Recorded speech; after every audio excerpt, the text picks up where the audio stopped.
Very good morning to everybody. Today is the fourth day of our presentations of semester 1 students.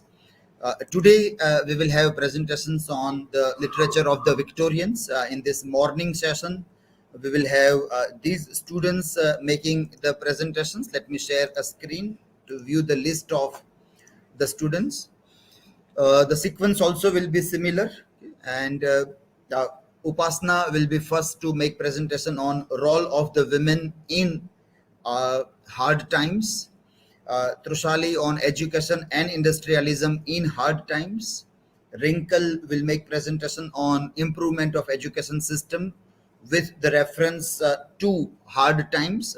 Just check it out, your title, Rinkal.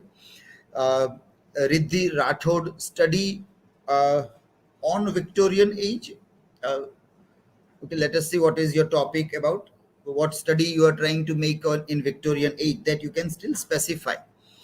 Rajeshvariba on marriage and divorce with reference to Victorian age. I think that is what you want to discuss. Okay, so make it little bit clear in your title. Pooja will read on insights of Browning's poems. Payal will make presentation on character of Sue Bridehead. Nirali on character of Jack Worthing. You can say character study, Sue Bridehead.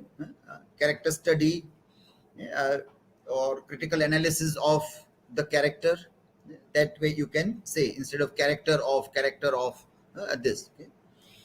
Character study is what you are trying to do. And character study, colon, you can say Sue Bridehead in this text, Jack Worthing in the name of the text. Mansi will read on theme of Browning's poems. You can also say thematic study of Browning's poem, a thematic study of Browning's poems. Kosha will read on relation of hard times with post-truth. Is this hard times the text? If it is text, then it should be in single inverted comma. Or if you're taking hard times as a difficult time, then it is a different thing. But it seems that you are taking hard times as difficult time rather than the novel hard times. If it is this, then you have to make it inverted comma. Insiyafatema will read on industrial revolution in hard times, and finally Hina's presentation will be on criticism of Thomas Hardy's novels. Capital N you can write for novels. Capital N you can put there. So these are the topics which are shared. You all have submitted your presentations in Google Classroom. And through Google Classroom, you all are going to make presentations here. You will be evaluated. Let me repeat it again. So we remember it, and at the end of the day also, you do not forget. Hina is still forgetting every day, and late night after the evening session has submitted their marks, she is submitting. And because of that, there is distortion in data. We can't see how many students from morning or evening has done. So you have to do it within 30 minutes of your presentation session is over. If possible, before you leave department, do the evaluation and keep that in mind that you have to do it in this way only. There is no alternative. Then it will be easy for you to remember, and our work also will be easy. Otherwise, it will multiply our work, and unnecessary time will be wasted in looking at those things. So first evaluation is by teachers, and teachers evaluation is based on the rubric in Google Classroom, and we try to look at subject knowledge, organization of ideas, elocution, art of clear speaking, mechanics of writing, eye contact, body language, enthusiasm.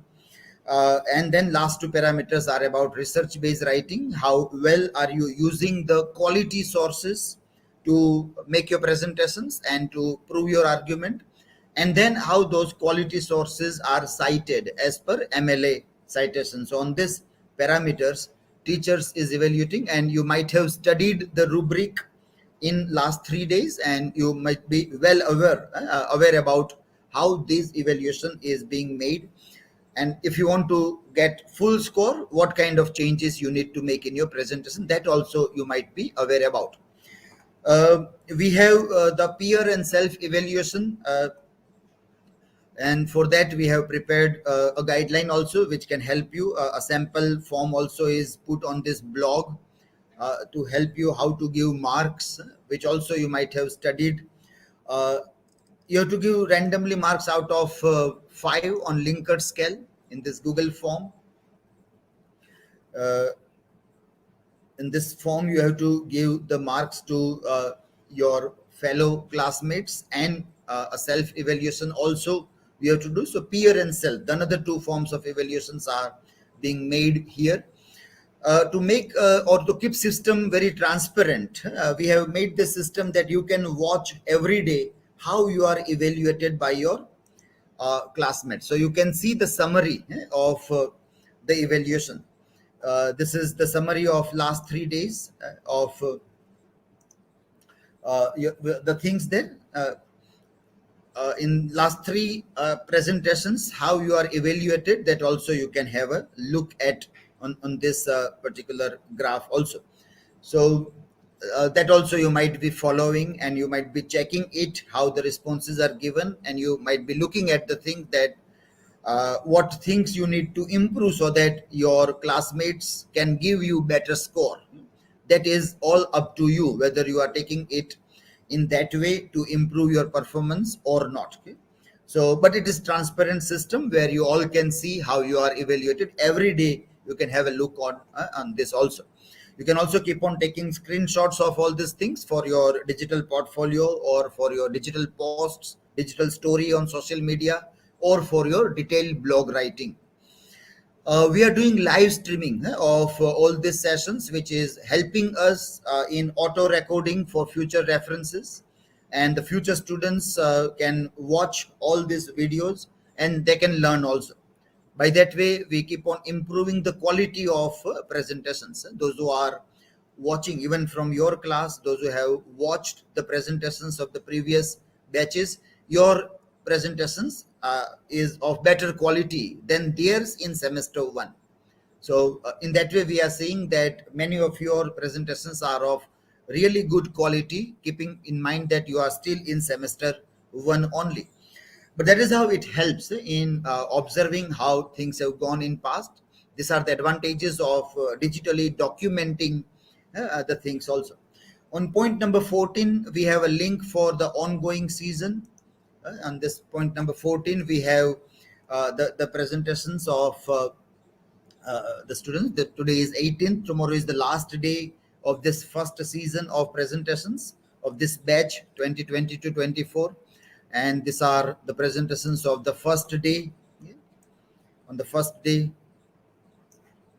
we had this recordings available here. Then on, yeah, let me scroll down to, yeah, this is first day, then this is second day.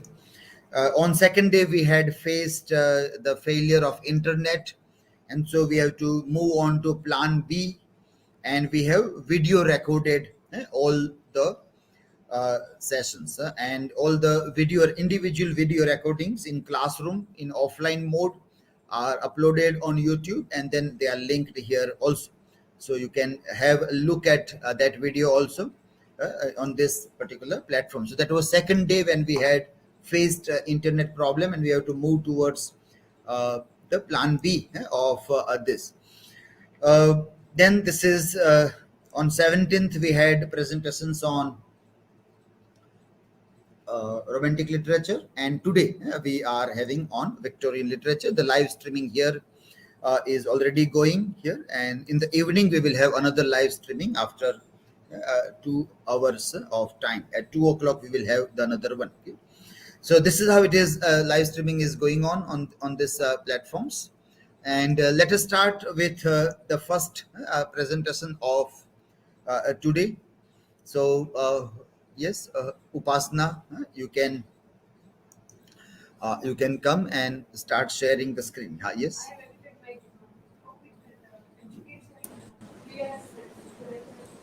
Okay, you have edited right now. Yeah? Uh, Yesterday. So is it not reflected here? No, no. But I might have copied earlier in the evening when around 8 o'clock. when I have done. So if you have done very late or in the morning, then I don't know when you have done because we don't get notifications. I think that you understand that when you edit anything, there are no notifications. If I get notifications, I can come to know that somebody has edited. So either you have to tell me separately through WhatsApp that you have edited. But if the StreamYard links are already prepared, then that will automatically go to Facebook, to LinkedIn, and to YouTube. Then everywhere to go and edit is difficult.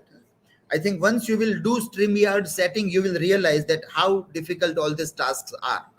And then you will understand that, well, if people don't do the work regularly, then it is very troublesome to complete the work also. But I think when you will do that, then you will realize, until then, you will think that using technology is very easy and it is not troublesome. But once you will start working on that, you will start realizing that you have to be punctual, yeah, in all this work. And a slight mistake also can lead to the things where we waste our time, and wastage of time is what the cost that we have to pay for all these things. And we are using technology to save time, but if everybody is not efficient in technology or understand technology, everybody's time is wasted in using technology. And that is what normally still is happening nowadays, that we are not very good in digital skills. So most of the times the people who are using technology, their work is multiplied and their time also is wasted a lot. But keeping future in mind, we have to enhance digital skills of the future generations also. So we have to keep on doing the things and keep on learning from the things that we are doing. Only important thing is that we don't repeat the mistakes. Then also it is good if the mistakes are not repeated and everybody learns from each other. Then we can learn faster also. Okay, so yes, you are sharing your screen. Yeah.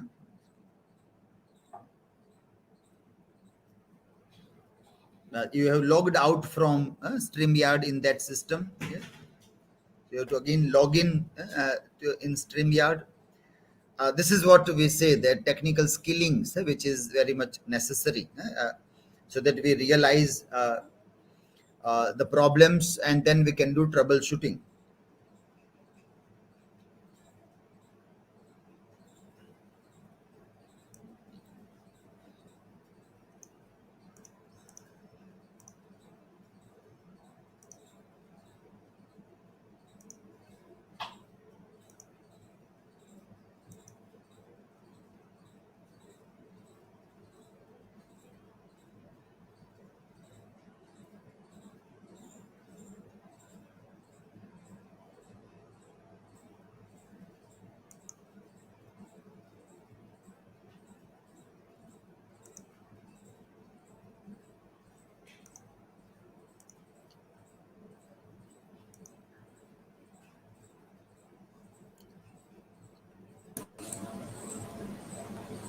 You can do slightly camera down. You can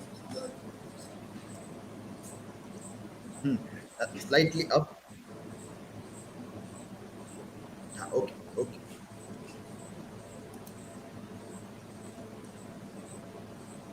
I think both the side lights are on or not yet.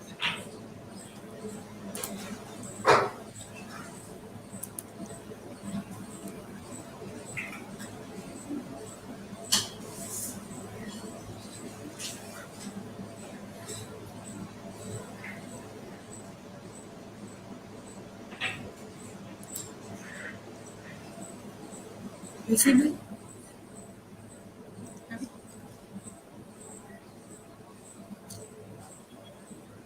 Mansi. Visible? अभी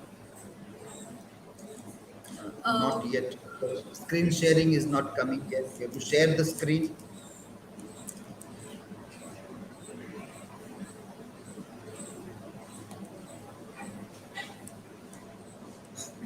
slideshow. Present.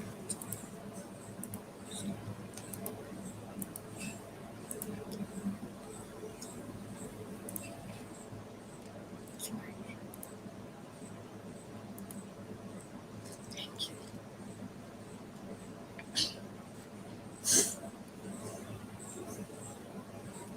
visible.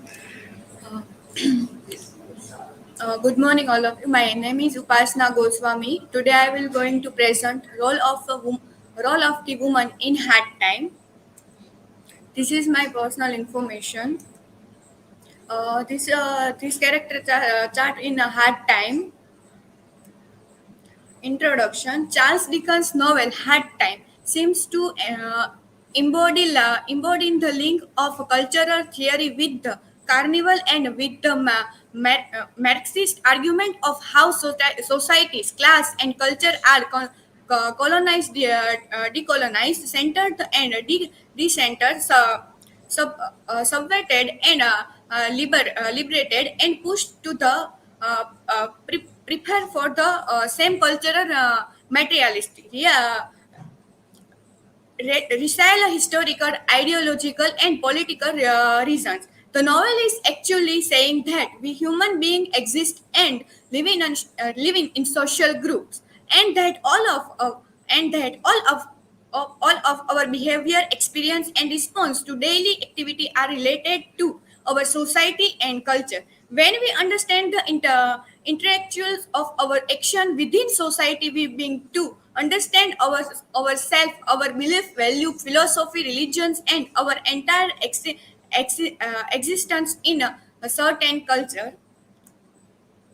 It is those our culture, the politics of a culture which actually determine our identity. This article reveals how Dickens invert in a carnival manners most of Victorian culture value, not only those of the rich bankers and the cotton lord of Preston Cocktown, men of facts and colonials of the boundary by and the like, but also those of the working class, not as those involved in our reading circuits of the carnival paper. Indeed, Dickens' success in such a ideological is representative of culture as a prize as a prison house, which is a political by many social and educational hegemonic force over a conscious and unconscious apparatus. uh, Had time to criticize not only in this novel but throughout is a fiction. Throughout the novel, there is a politics of a culture which continually renders that poor class as subscribe and third class against the stability of the entire society. Carnivalism saw the concept of the culture stems for the fact that what we believe, what we value, and in many way what we think in a direct result of culture and our society. In hard time,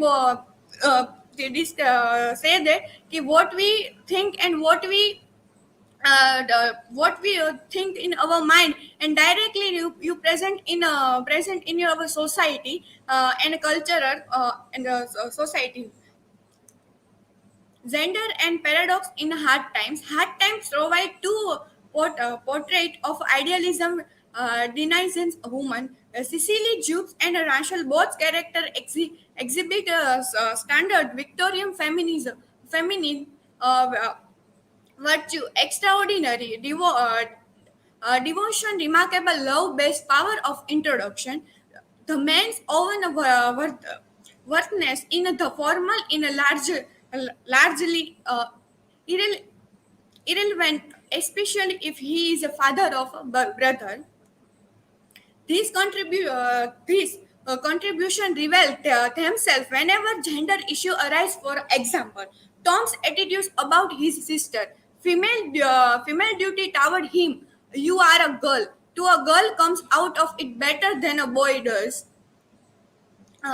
This example of a hard time, when Tom says that her sister, when a girls comes out in the better than a boys does, better than boy. Hearing that her husband has apprehend Tom and Louis peeping into a salary circus, Mr. Mrs. Gradgrind explained, I declared you are enough to make one regret. Every having had a great mind to say, I wish, would you have a dozen? I should like to know. Dickens obviously intends us to laugh at this obvious paradox. Mrs. Gradgrind could only prove her suffering to her way. Were children, if they did not exist, woman in hard time shows a woman as a powerless and tripped within a patriarchate society. How fair do you agree with this statement? Discuss at last three female characters. Dickens shows woman as a represent and uh, power, powerless, especially thought the dependence on a man. Dickens says that in hard time, women are powerless and in their society, just because she depend their husband or in their father, and in their hard time Dickens uh, thought that depends on a man. We see the especially in the character Louisa. On the other hand, Dickens portrays women as having a power within their emotions, such as emphasis and perspection, as we see in a CC. Uh, although women are although women are not sure to have a power and sure to have a power, I, the woman in hard time, are sure to have two power. Louisa is forced into a marrying my Mr. Bond bride because he is a rich, and the main thing is power. Dickens show her reaction. She closed her hand as if upon a soil object, and slowly opened it as if realized dust or rush.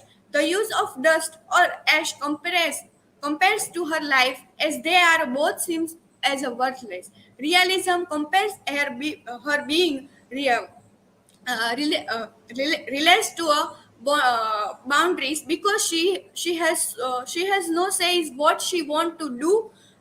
To summarize this quote, she is trying to in her hard time woman was hard time, she is more able, she is a depend on others, just because Mr.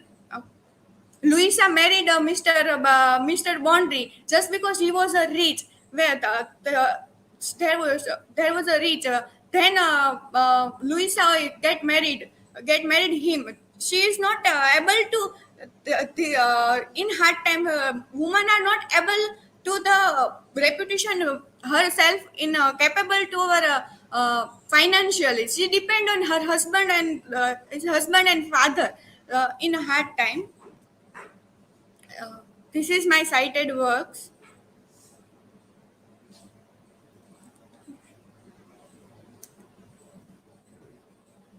If any question you ask.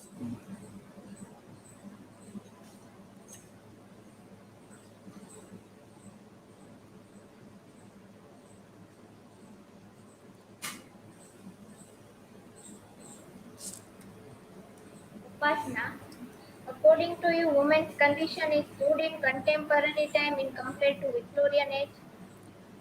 According to me, in that time, woman is more capable than Victorian time. She is able to. She is able when and she is able and capable self. She was educated in this current time. So I thought woman more capable in this that time in Victoria.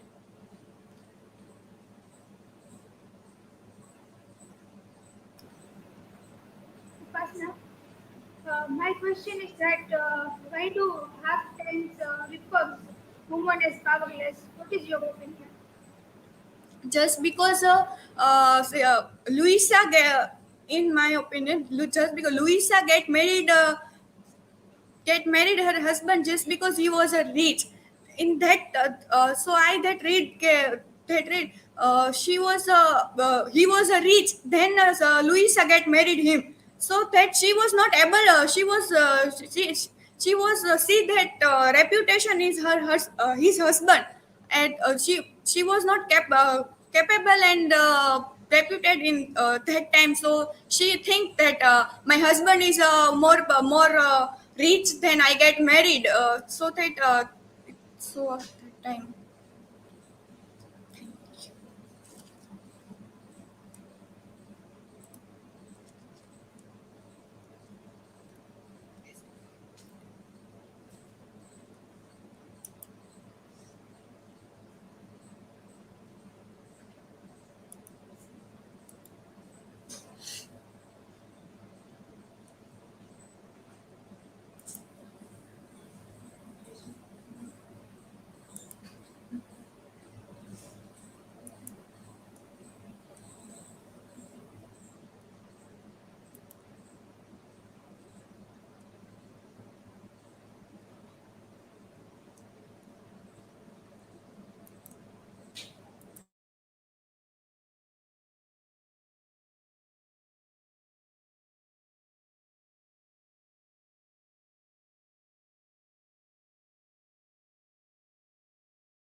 Very good morning to all. Today, on the fourth day of the of presentation of semester one, I Trushali Dodiya going to present my presentation on the topic education and industrialism in hard times.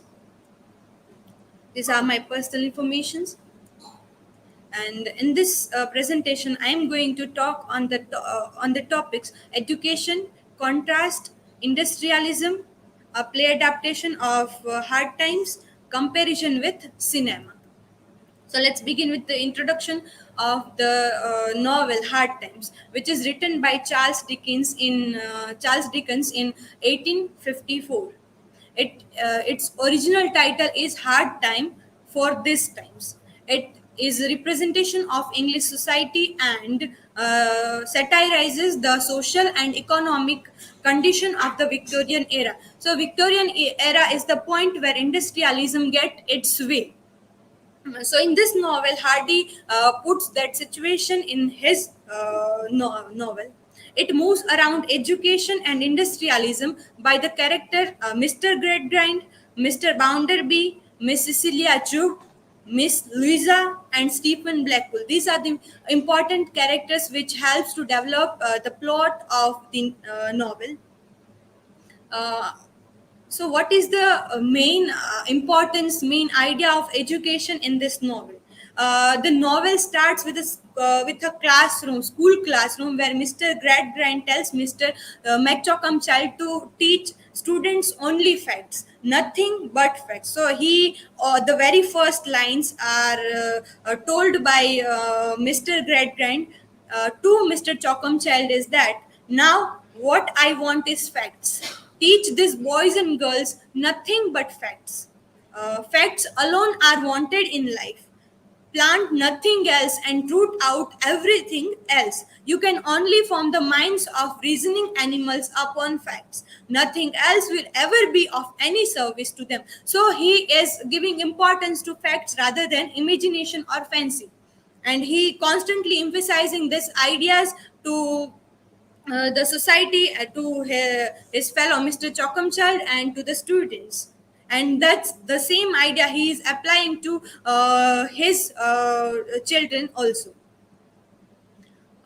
the novel presents contrast by its title. The novel is divided into three parts: sowing, reaping, and garnering. And the first chapter of the first part and the last part in chapter 1, both are having contrast. In first part, sowing, chapter number 1 title is the one thing needful, and in the last part, chapter 1 is another thing is needful. So how this idea from the one thing is needful, that is fact, and at the end another thing needful is fancy or imagination.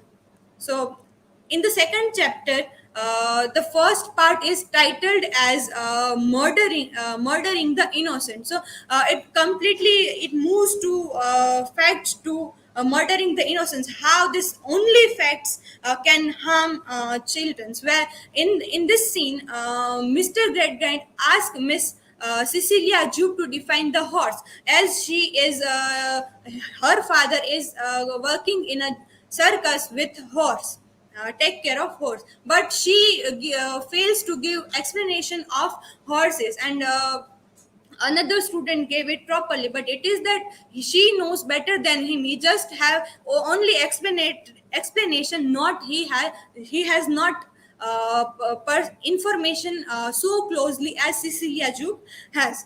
Mr. Gedden applies this idea everywhere in the marriage of his daughter Miss Louisa also. So while conversing with Louisa, Mr. Gradgrind tells her to be logical. Think about logic, that if you will, he is Mr. Bounderby is rich, and he can, if you will marry him, he will give a job to your brother Tom. So there only he applies facts rather than fancy and logic. He gets complete failure in his ideology, that we can say at the end of the novel. In the last chapter, he realizes that the importance of emotions and emotions, feelings, and emotions. So in the one thing needful is fact, another thing needful is emotions, feelings, and sorry. In the first chapter of the last part of the novel, Murdering Innocence, Hardy presents the importance of emotions and imagination. I have quoted the line from the novel: "There is a wisdom of the head, and that there is a wisdom of heart.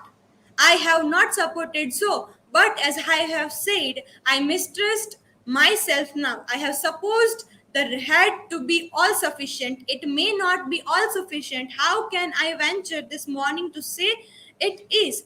If that other kind of wisdom should be what I have neglected, and should be the instinct that is wanted," Louisa. So he now realizes that only head can't work in your life. It can't be sufficient in anyone's life, though he is not supporting his arguments also, but he is saying that the facts and head is not only the thing that can be helpful in your life, but wisdom of the heart is also important. There in the novel we can see contrast. So I have divided this presentation in first education, then industrialism, and then I have merged it together. The novel is divided into three parts, which presents natural process: sowing, reaping, and garnering. All three are the part of the novel. Three parts of the novel. It is titled by this. Titles, Hardy is criticizing unnatural method of production that factory system represents, and also unnatural process of education. Both things go parallel in this novel. The another contrast is circus and industry. Circus is full of imagination. It is full of imagination, while in industry you have to apply your mind much more than your imagination. Now let's look at industrialism, what it means. Industrialism means manufacturing activity or productive or profit making enterprises. Industry makes products. The novel presents by industrialism dynamic of capitalist productions. In the novel, Hardy uses a imaginary town named Cocktown. And we also have a concept of hand. Workers are called are named as hand, so hands are working and industrialists lists are having profits of their hand, workers hand. Human life works as per the clock. In this novel by Mr. Gradgrind's behavior and all that, we can see that, and even in our time, we are working in the as per the clock.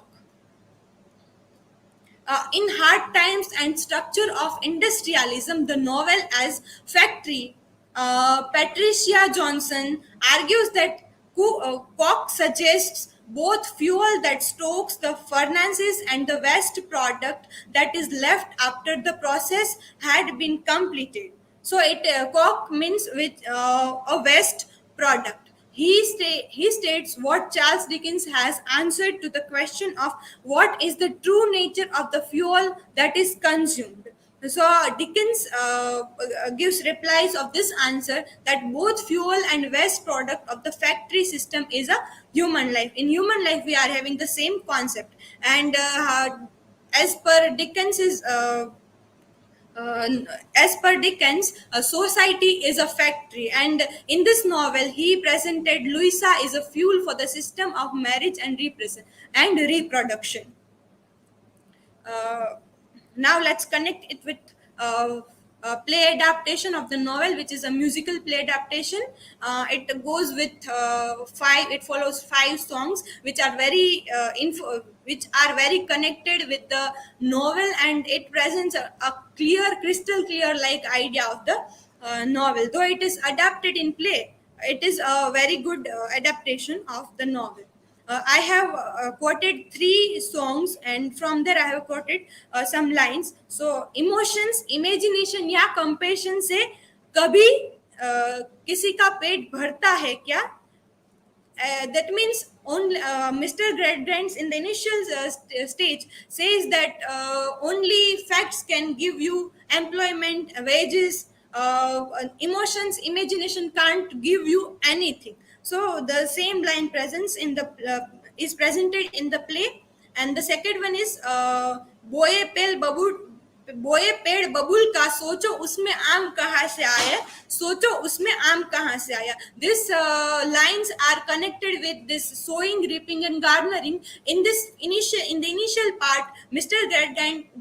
Gradgrind is sowing seeds of facts, and at the end it gets complete failure. So it is saying that if you will that kind of bubble tree, then you can't get mangoes out of that. Third one is घर में किस चीज की कमी, ये सब कुछ जो हमें सिखाती, कहाँ से मिलती फुर्सत ऐसी, या इतना ही कोई बता दो कौन सी ऐसी शिक्षा है जो मिली नहीं इन्हें कभी. When Mrs. Gradgrind is falls ill, and she just think that what kind of education is not her children are not getting. So there was a complete failure of Mr. Gradgrind's ideology, and that's how she gets ill. Now I would like to compare it with modern cinema. I have taken two movies, Tare Zameen Par and Three Idiots. In Tare Zameen Par, Amir Khan, male protagonist, is constantly focusing on art, not in fact-based education. If you just want to know facts, you just want that kind of education, your children can't do progress. A child named Ishan is not having any interest in school education as Cecilia Joe. Though there is a contrast between both of them, but still we can consider it as a representation of the novel. We can say that the idea of this can be adapted from the novel also. In the movie Three Idiots, we are also having the same concept. It is we can connect Virus's character with Mr. Gradgrind, but in both this works, Mr. Gradgrind and Virus both are just want progress of their children or their students. And it is unconsciously done. And three protagonists are, Mr. Rancho is constantly saying their friends that please focus on what you want to learn. Don't go into the field that you have no interest in. That so we can connect both this films in this with this novel. uh, in our time we are having a new educational policy 2020 22. So as per this new education policy, the major emphasis is given to value based education rather than just facts. So only facts cannot help you to reach where you want. For that, value based education is must, and not on fact is very much important. In this century we are all aspirant of government jobs and other things, and for that hard facts are very much important. We cannot say that hard facts is are not important in our life. Both have facts and imagination, both have a same part in our life. If we are having only knowledge of facts, then it will not work, and if we are having only imagination, it also will not help us. So both things should go parallel, and we cannot say that one thing is good or another thing is bad. I would like to give an example of our just our youth festival 2022, where two skit performances were there based on this education. First one was about a costly education, where parents are constantly working and giving doing struggle in their fields to give education to their children, but at the end they fails and their children get nothing. So we can say that only facts cannot help you. You have your own skills. Skill based education is must, but facts is also important as that. I would like to conclude my presentation with this image, where three components of creativity is given: knowledge, which is expertise, motivation, creative thinking skills, means flexibility of imagination. And when these three things merge together, then where the magic happens. If these three things will go together, then and only then we can be able to get fruits out of that. So to conclude my presentation, I will say that facts are not only important, imagination are not only important. When both goes together, it will work definitely. These are my works which I have cited in my presentation. Thank you. Now I'm open for questions.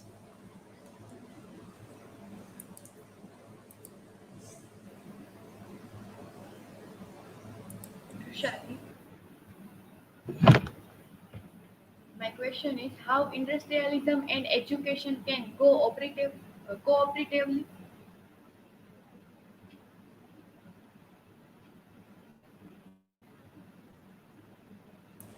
How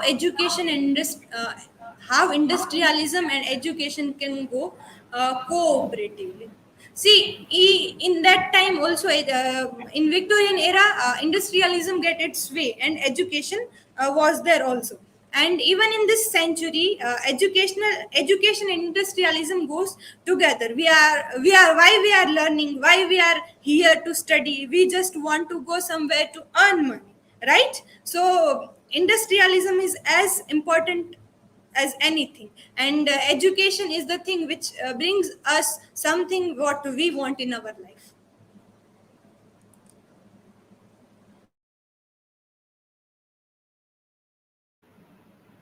Trushali, uh, my question is that Mr. Great Grand applies his idea in his daughter's marriage. Is it appropriate because she is not happy with her marriage?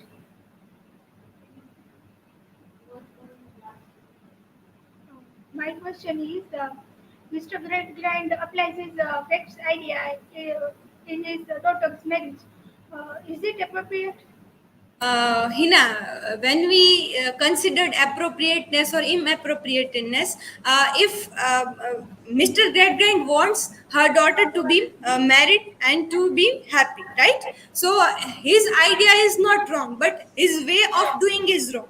He don't want to look at the another aspect of the development of his daughter. So if we will consider Mr. Great Grand as having interest in good well-being of the of his daughter, then it is appropriate, but at the same time he is having no look at the another aspect, which is imagination, what her girl what his girl, his daughter wants in her life. So if he is not considering what his daughter wants in her life, so it is inappropriate if we will look at this at that point. Thank you so much.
ಎಲ್ಲ draw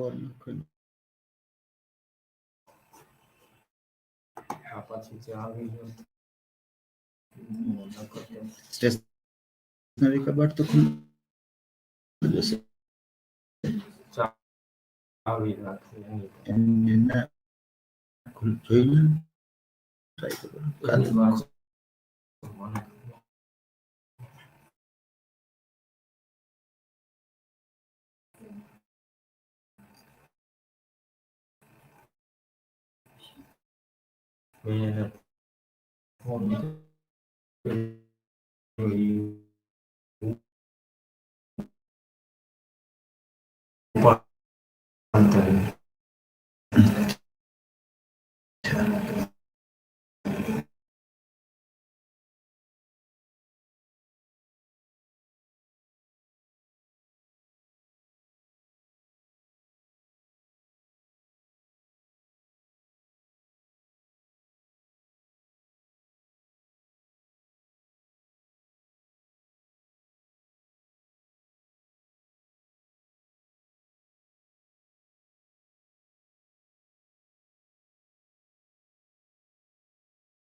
LAN network.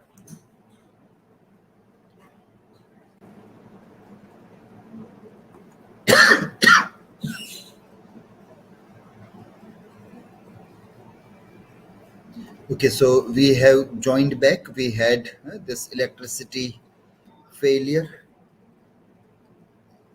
a break of around 10 minutes in between. No, I think the live streaming might not be stopped and it will be going live still, so we don't have to create a new stream. But we have now restored our network also back along with electricity, and we are just going live, starting with the presentation very quickly. Their OBS studio is started, but you have to check whether it is on OBS. Another thing, you have to start again because in that laptop we don't have battery backup, so everything might have shut down. Uh, Check the banner in the OBS studio, green screen.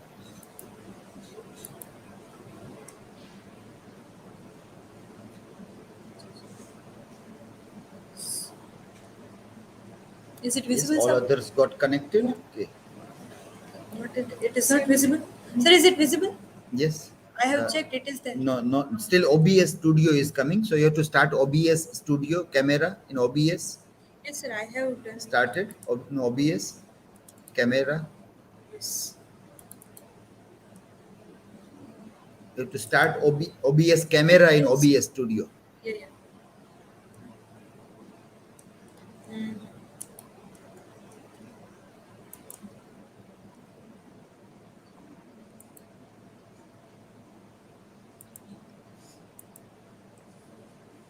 The sound also there you need to check.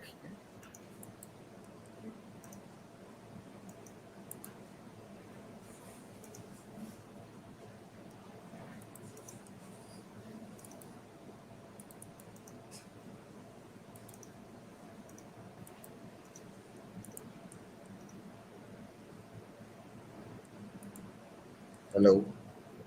So now is it? Yes, now it is there. Yeah. Okay.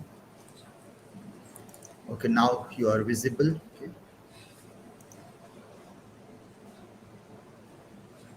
Okay, all got connected. This one still you have to start.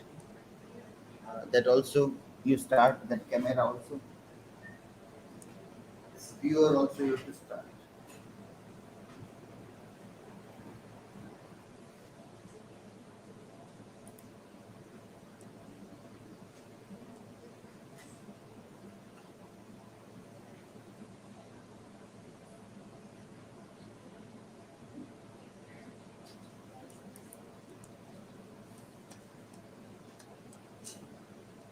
So we are taking break because of electricity failure. So the third question is Rinkal, now you can share your screen. Sir, share નથી કરી ને share તો કરીશ ને. Your screen is yet not shared.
Hello everyone, I am Rinkal and today I am going to have a presentation on the topic education and in the real sense, with the reference of hard times.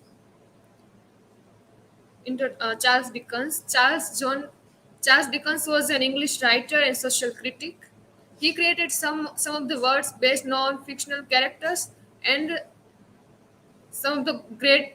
He was the greatest novelist of Victorian era. His notable works are Pickwick Papers, Oliver Twist, David Copperfield, and Great Expectations.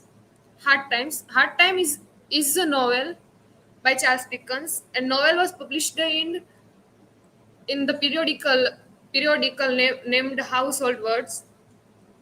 That novel has its setting in a fictional industrial town named Cocktown. Educational process in hard times. As Trushali earlier mentioned, that it's divided in 3 books, and each book is having some of the names like sowing, reaping, and gardening.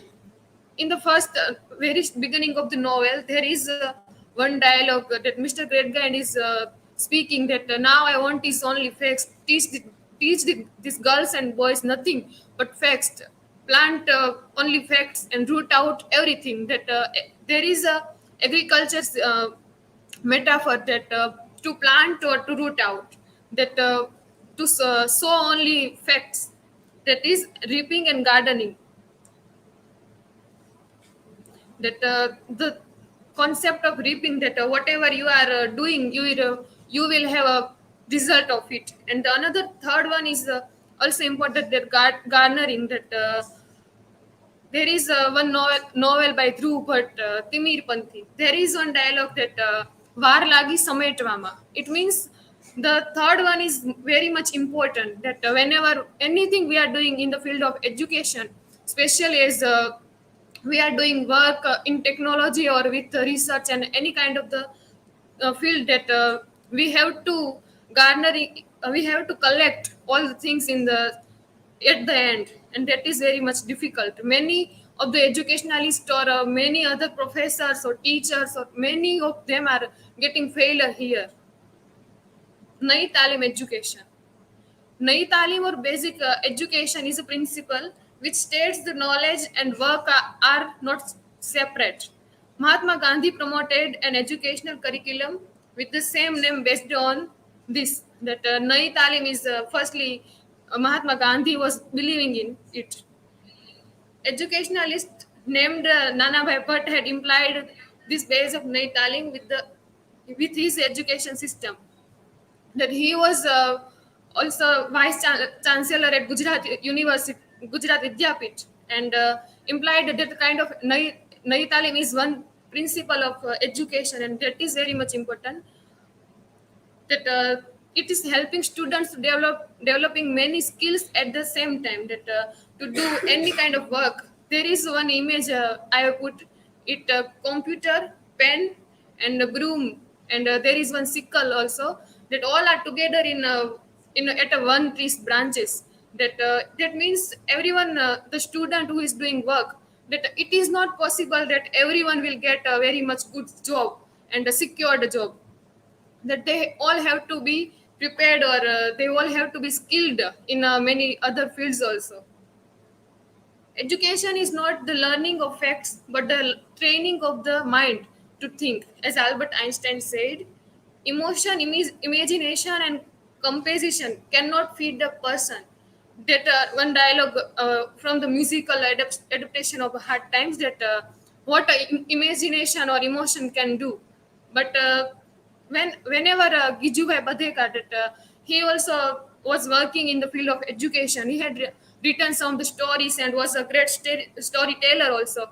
And he was working on this that when little students are there, it's very important to plant imagination on students' mind. That it is not necessary that everyone is having that skill by birth.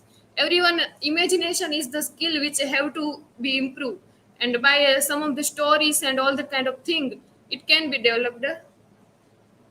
And there are some of the works which are very much important. That skills, as music is one of the field that is working. That field of medical, music is also applying in the some of the high kind of trauma, and to get benefits for animals also, music is going to be implied.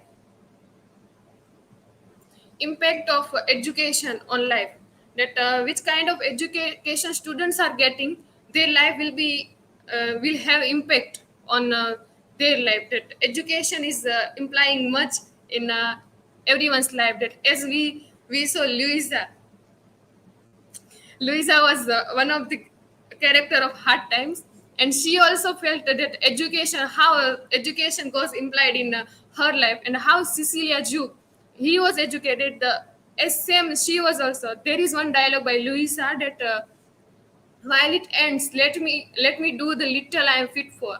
And as Cecilia Jupe is telling that she was having hope that my father will come anytime, but he will come at once. And this both dialogues are in contrast. That Louisa is not having any kind of spirit, that hope or the mental power, and Cecilia Jupe is having the great hope in her mind. These are my works cited. There is one dialogue: having eyes but not seeing beauty, having ears but not hearing music, having minds but not perceiving truth, having hearts that are never moved and therefore never set on fire. There are the things to fear. These are the things to be feared. That nothing is much difficult than this. That you are a human being, and the creativity, imagination, and without feelings, you are only like a machine. That these things are much important in person's life. And it's a dialogue from Toto Chan. It's she is based on real story. There is one principal of her school that at once some of the school's member said that your girl is not very much clever as we want. And her mother, she messaged her mother that take your girl at your home.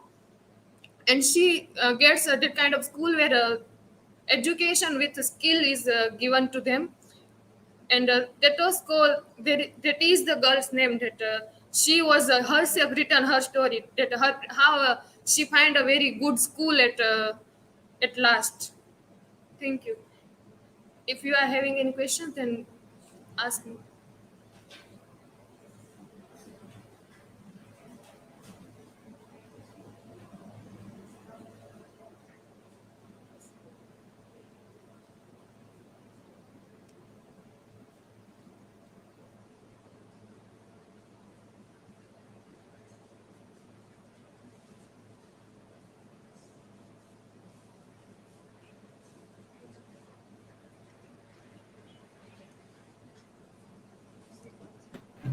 Rinkal, do you find any dark side of the education which you have explained? I have explained that education, which is skilled based, that skilling are much important. But at the same time, what happens that many times students are getting only the education which is in many of the schools, that they will work only for the result. And some of the schools are developing also that they will work on skills. At the same, what happens that which schools are doing only the base of result, they will they will have failure in the field of skill. And which person is going to be skilled. And at the same, many of industries are here in the world, that they are not giving much more opportunities to them, that they are having such kind of things. Anyone other?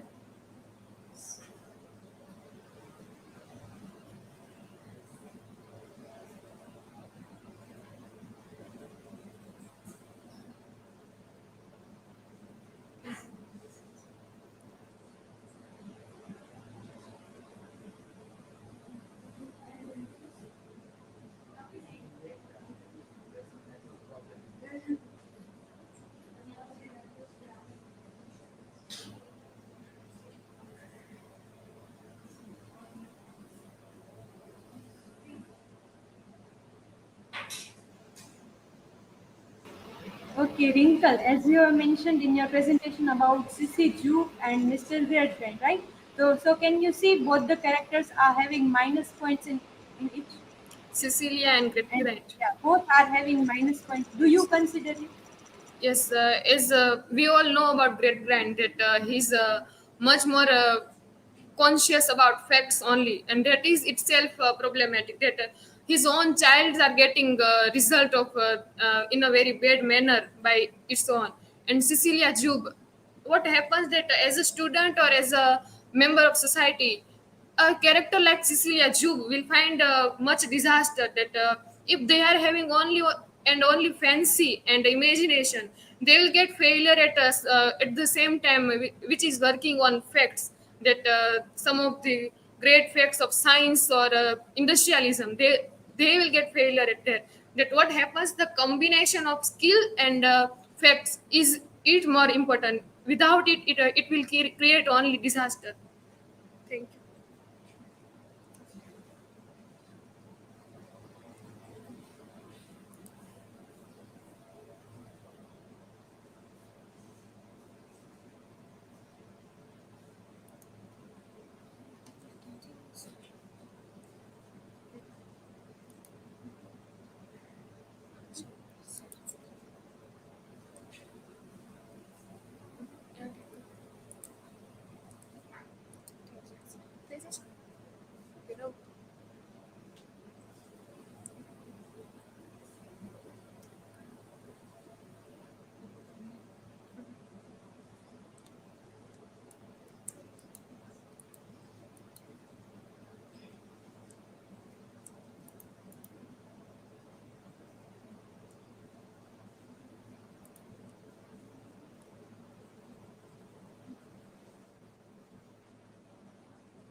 Hello everyone. Today fourth session of our presentation. Today is my topic study on Victorian age. Points of my presentation: introduction of the age, the rise of the Victorian age, women's struggle in this age, novelists and poets, and children literature. Introduction of the age. Victorian age is started 1830 to 1901. On William Ford's death in 1837, Victoria became queen at the age of 18. Queen Victoria ruled Britain for over 16 years. During this long reign, the country acquired unprecedented power and wealth.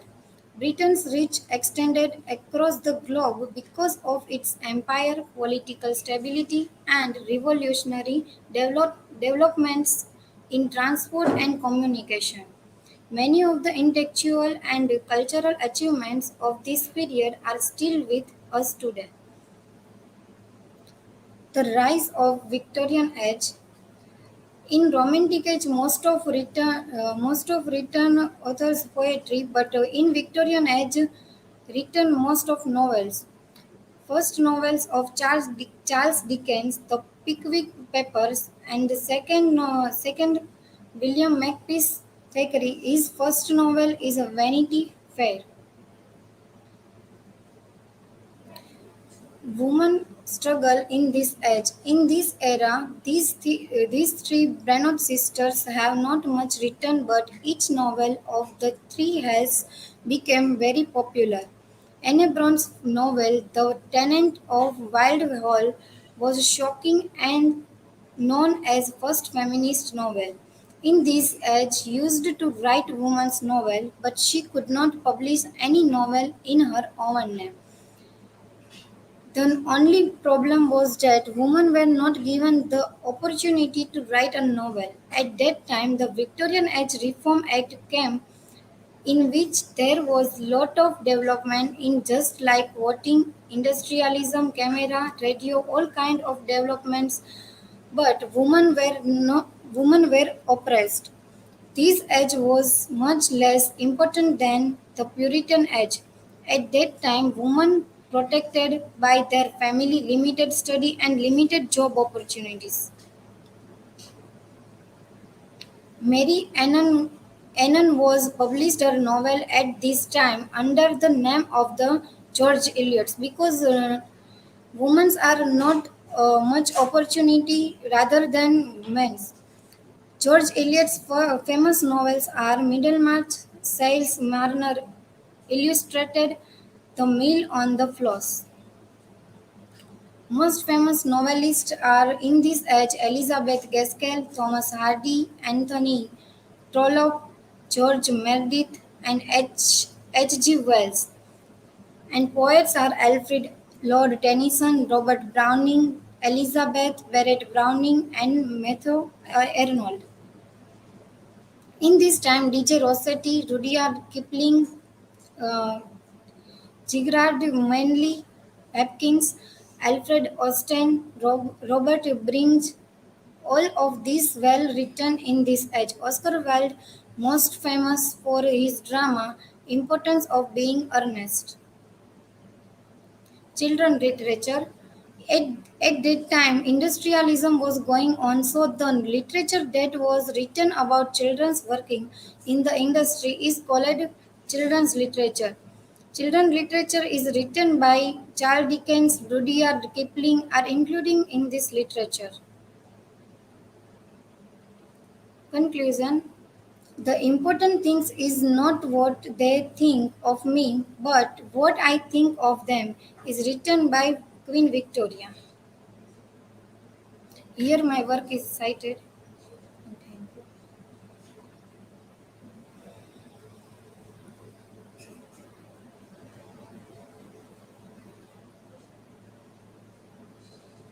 Before this, from where you learn this, you write, here my work cited.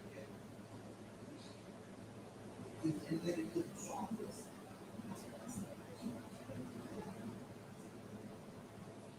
This is not only what cited. When you say, so there is no need to write, it is your presentation, so it is understood that that is your citations.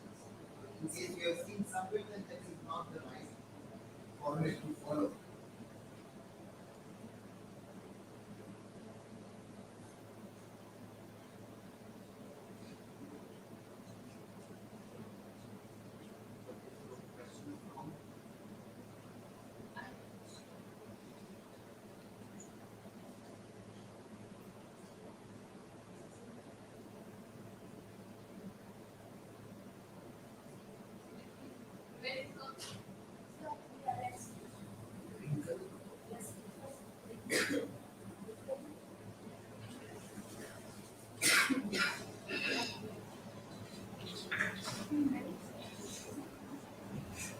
Riddhi, when it comes to women about their protection, is it true that they can protect themselves?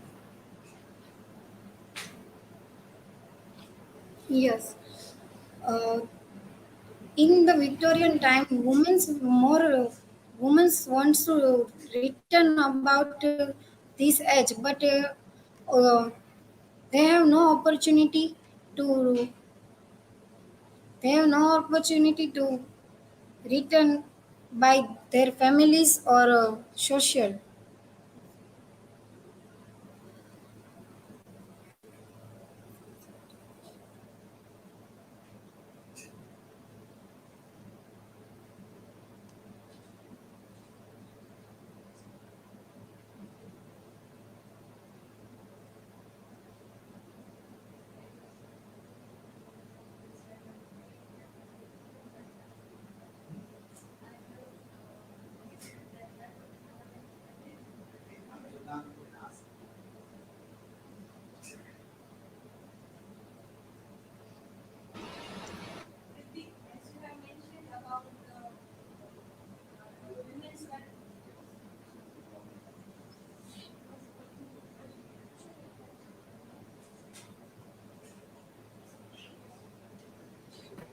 Socket is not proper. If you touch socket dynamic, then it will get disconnected. Then socket is not okay. You have to be careful with giving.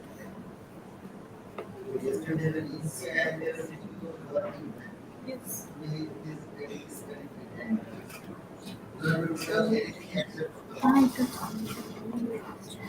Riddhi, as you have mentioned in your presentation about the condition of women in that era, Victorian era. So, how do you think about women's opportunity in modern time? Women's condition in modern time compared to Victorian. In modern time, women's have more opportunities rather than Victorian age, because in that time of Victorian era, they have no more opportunities to write rights. But in this time, women have more opportunities to present her works and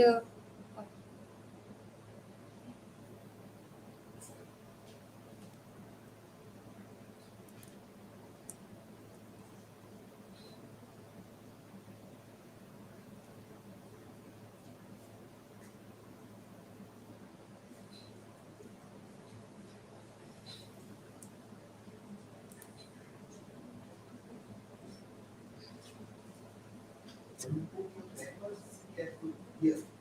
This is right there. You are putting the papers there. So it is going to touch the gap. So making it not go here, touch here.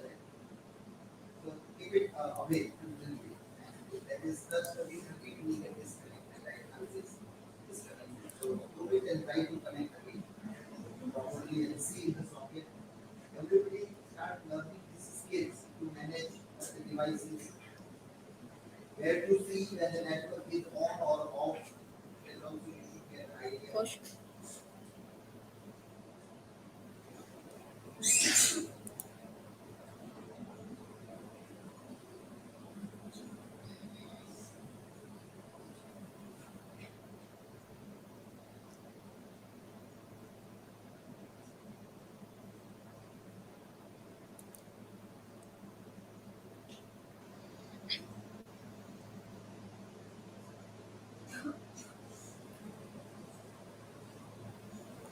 Is it visible, sir?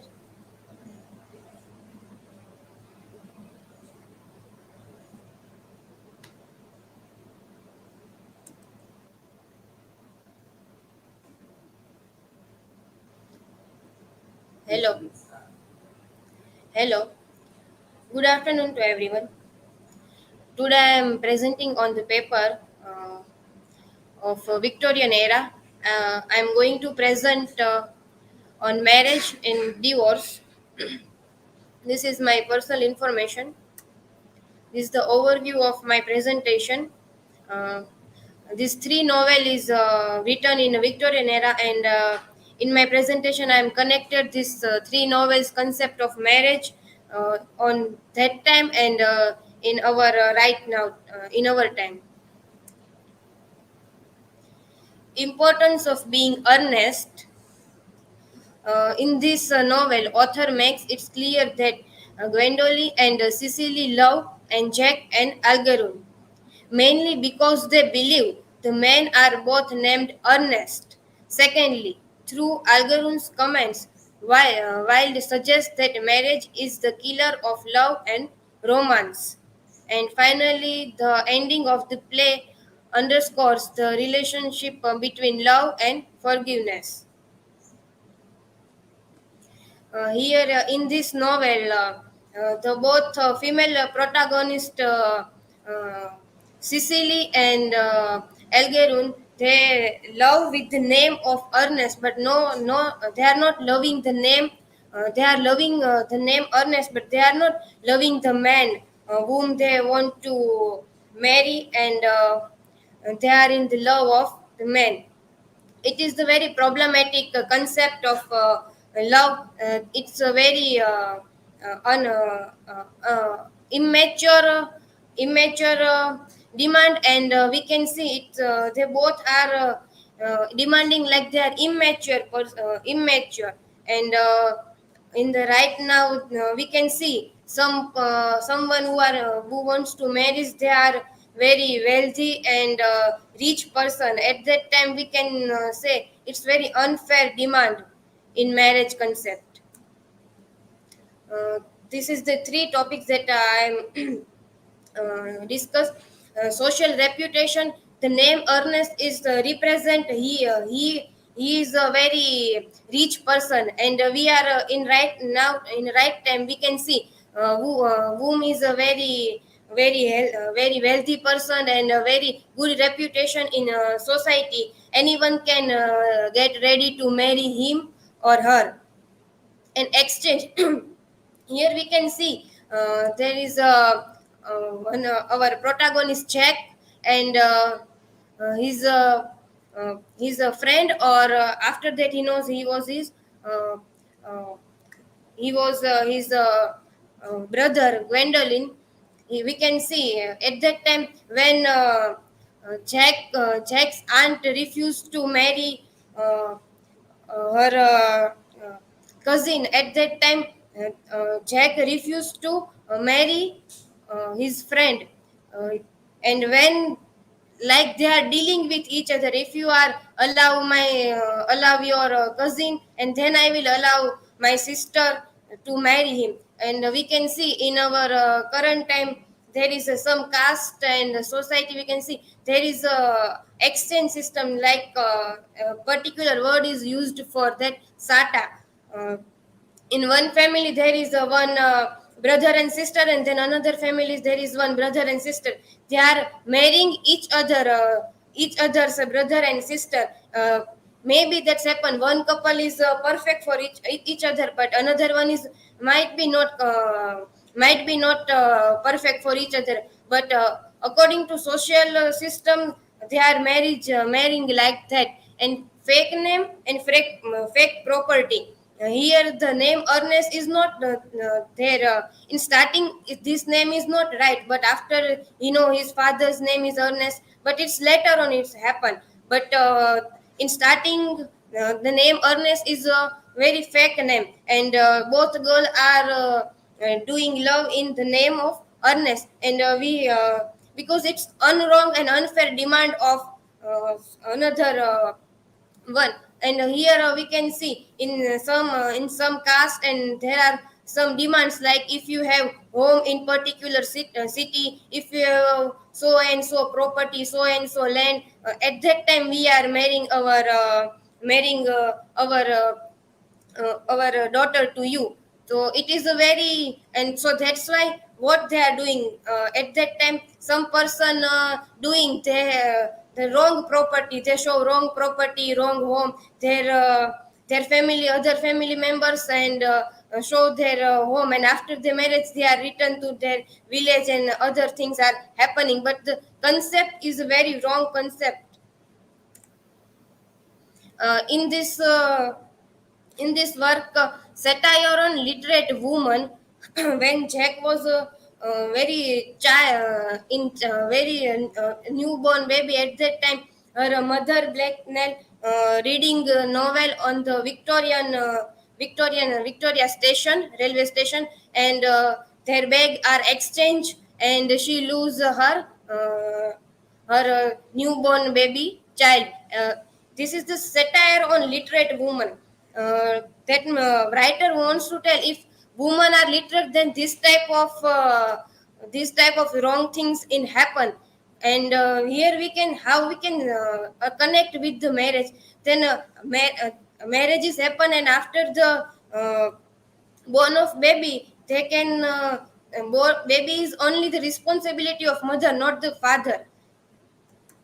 uh, and this is the concept of Victorian era. But what is happening in right time? If a writer writes in during our time, then he suggests that mom is in a mobile phone and her child was she lose her child, and this is happening. But this is very problematic concept again. We can saying this type of thing, we can say this type of thing. Child is the responsibility of both, neither only a mother and neither only a father. Here I doesn't want to tell the technology is very good, but if technology is uses us, then it's very wrong concept. But newborn baby is a responsibility of parents. Here I would like to connect the points of Jude the Obscure. In so far as marriage furnishes she machinery for Jude the Obscure, the novel becomes an exploration of the marriage contract, considered both as letter and as speech act. Indeed, the unhappiness that all the main characters encounter in their marriage is to so extent analyzed as a consequence of the various. Here is the original line of the text said by Arabella for Sue Bridehead. She is never found peace since she left his arms, and never will again till she is as he is now. This line suggests that in our marriage concept we can this is very this happens from old time to right now. Marriage is women is enemy of women. And here we can see women is against women, but men are not portrayed as women are portrayed by Thomas Hardy. There is a uh,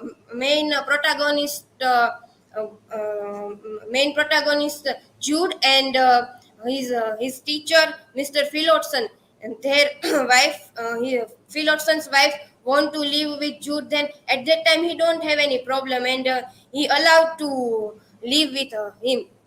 But Arabella herself run away in New Zealand and live with another one. And then he also said she never found peace. At that time, it is very problematic. Here, Hardy tries to portray woman's one of the nature, that is jealousy. After marriage, every Indian woman's biggest fear is to deal with her mother in law. Some women spend so many years of their marriage in just fighting with toxic in laws, especially the mother in law, while other moves into a nuclear family setup where they are constantly told by everyone else that so that's why we in our serials there are every serials in Sas Bahu. We have so many Sas Bahu serials, and in every serial there is a mother-in-law and daughter-in-law. They are fighting with each other and create problem for each other. This is a very wrong concept in a marriage life.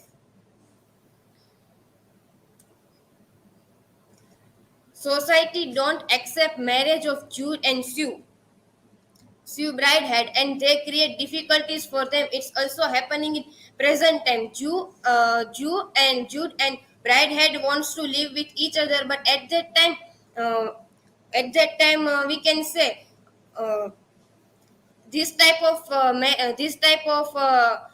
this type of relation can't accept, and when they are going to when they find a home for rent, so at that time no one allowed to allow, and Jude can't able to find some appropriate work, and Jude was a very good scholar, but because of casteism he can't learn further, and his life was very his life was very bad because of bad element of society and our culture. Now hard times, Tom seems to anticipate and hope for Louisa's marriage to Bunderby years before the event. Tom tells Louisa that he was plans to smooth and manage Bounderby by treating him with the disfavor of his. He in this novel Hard Times, we can see Louisa's brother Tom wants to marrying her his sister with Bounderby, who is a very wealthy person, because Tom himself want to gain some benefit from his Bounderby, and here Louisa's father wants to marrying her his daughter with a rich man, banker, merchant, manufacturer, and he Bounderby has so many wealth in his city and so many reputation and so much money in himself, though that there is so very huge age difference between Bounderby and Louisa, but Louisa's father don't mind it. He just want to play. He just want to marry them both. A man with a privileged appearance on him of being inflated like a balloon and ready to start. Marriage of Miss Louisa and Mr. Bounderby. This is a very problematic marriage during that time, because of earlier I say there is a huge age difference in them, so that's why the marriage is very unhappy marriage. But right now we can see some girls marrying some old person. It's age like her father's aged person, and we can say uh, their marriage is for money, not for person and not for love. Tom's interest in sister's marriage.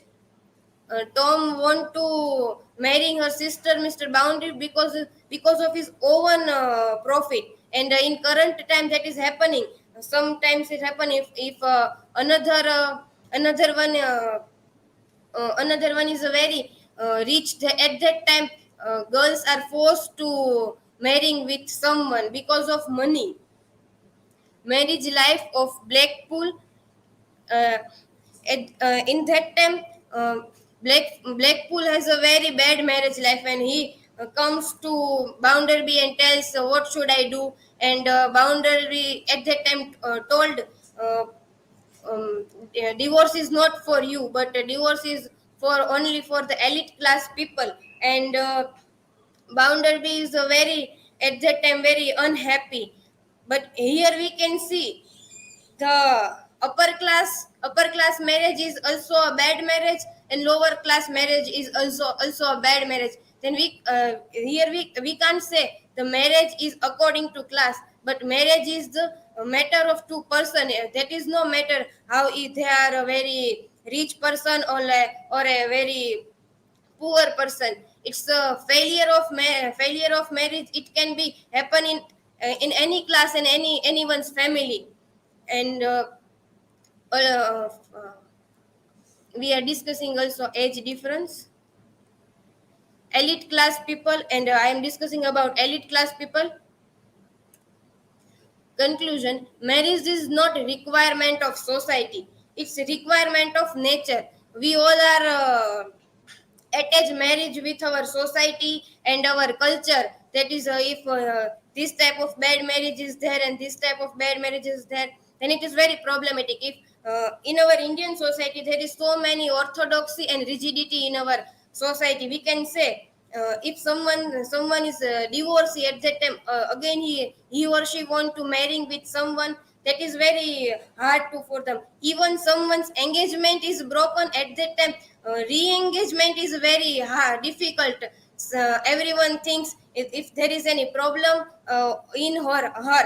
And we can also say there is a very dowry concept of dowry in our marriage life, but we can also say in divorce we have a very bad practices right now in India. If and it's happening, one girl marries to him because he was rich, and her idea is not live a whole life to him, but he wants to just money. And after some time he lives with him. At that time, after some time he wants they want divorce, and girl and girl's family tell, if you are giving us so and so money, then our girl sign on your divorce paper. That is a very problematic concept of our society. That is so if we want to solve this problem, then we all need to understand marriage is not requirement of our society and culture, and it's not matter of our reputation and other thing. It's requirement of nature. Here is my work cited. Thank you, and now I'm open for questions.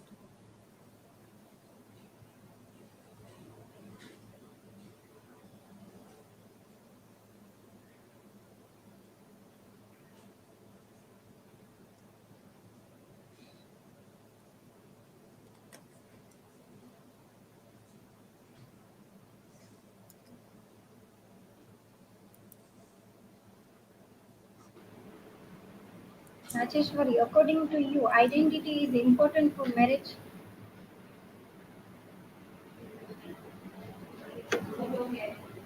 According to you, identity is important for marriage?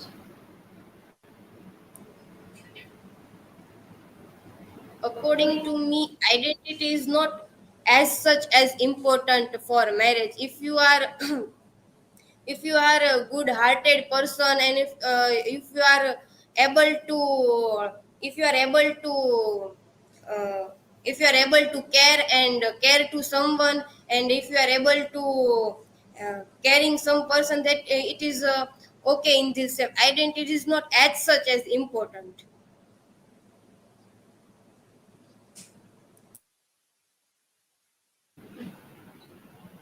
Rajeshwari, I have a question that which are other concepts like marrying a person named Ernest only?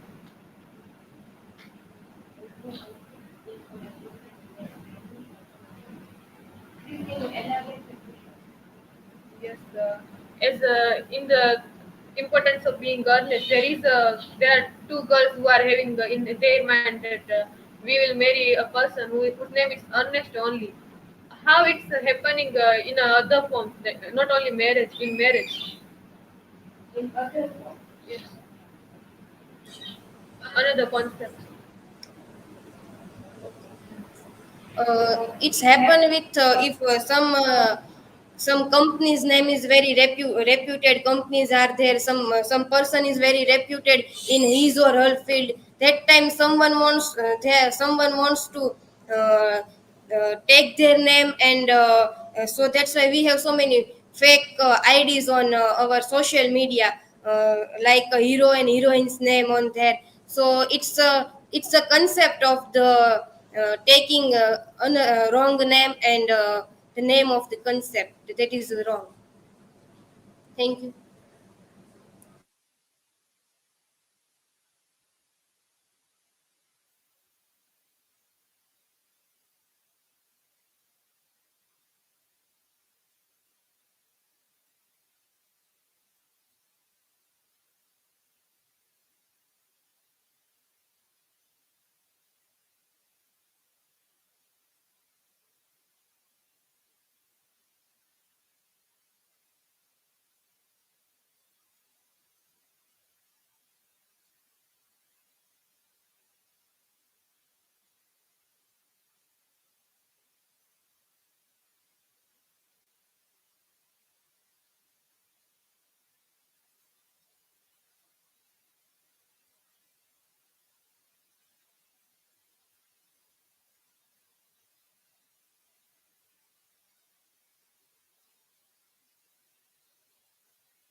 Good afternoon, everyone. On this fourth day of season one presentation from the paper number 104 Literature of the Victorians, I choose the topic Insights of Browning's poem. Here is my personal information now about the Robert Browning. Robert Browning was born in 1812 and died in 1889. He was a English poet and playwright. Era of his time is Victorian era. He was very famous to write dramatic monologue, psychological portraiture, setting and irony, dark humor, and words. He can easily play with so many words and make and arrange them in a sense that it looks interesting and also can understandable. Here are some of his famous works. Now, why are Browning's poems is really interesting and important when we read or when we heard? These are some statements of the Dr. P.V. Ravi Kumar on his article that Browning opens that victory is not the same as self-satisfaction and gladness. This statement he gives because in so many poem of Browning, we when we read it, we feel like we are motivated from his poems that victory is not important then satisfaction and gladness. If we satisfy from something, we don't care that we are winner or we are loser. Man should continue serving with his unstained efforts without thinking of benefits. A man should doing what they are doing not for any benefits or not for any fruit. They just do for surviving and for self satisfaction and gladness. Knowledge can be gained only through desire. Knowledge is only can be gained through desire. If we desire that we want to learn it, we can learn it. If we don't want to desire it, that we can learn it. Failure enlightenment with a ray of hope is always better than hopeless success, as it is generally forgotten in short span of time. Now, understanding of love in his poetry, he was very famous for writing poetry. In the last ride together, a beloved who was jittered in love still pines for the success of his affair and hopes to succeed in his love and at least in Lex life. In this poem, he is not successful in his love life in last ride together. Poem by Robert Browning. So he says that I hope that we meet in the next life. He in the through this line we also can see that he believes in a life after the death. He strongly believes that God creates love in order to make man be showered with love. His heroes love their beloved because they are women with passion. This line also sees that realism in his poem, that he described his poem in love symptoms, but in what basis that he mostly reflect the sexual part of the love, that his hero of his poem only love woman who is passionate with love. Pipa passes and Rudel to the Lady of Tripoli also sees very beautiful elements of love. Now, desire and achievement in his poetry, like Browning reiterates that mere brooding over failures and disappointments will not serve any purpose. A man cannot realize all his dreams and hopes. That, of course, we have so many dreams and we have so many goals, but some hopes and goals are there. We cannot imagine that we can take that and we can prove that we can achieve that. Just like the slip between the cup and the lip, there is a gulf of difference between his desire and achievements. What is the difference between desire and achievement? We say that a little line, sparkling line, is a difference between desire and achievement. If we desire that we want to achieve this, we already achieved 99% of it. We just need to done the last part of that achievement. In Rabi Ben Anzra, failures are treated as stepping stone to allow one to move ahead. In poem of Rabi Ben Ezra, Browning described that how failure is not a negative thing; it's a positive thing. If we fail, we can rise again. So, this concept of failure he described in his poem Rabbi Ben Ezra. Browning emphasizes that a man is bound to be present with rewards in his next birth by God Himself, but for that he has to remain stoic. Like if a man suppose or want that I want to be good in the next life, God of course gave him a good life, but if he stay remains stoic.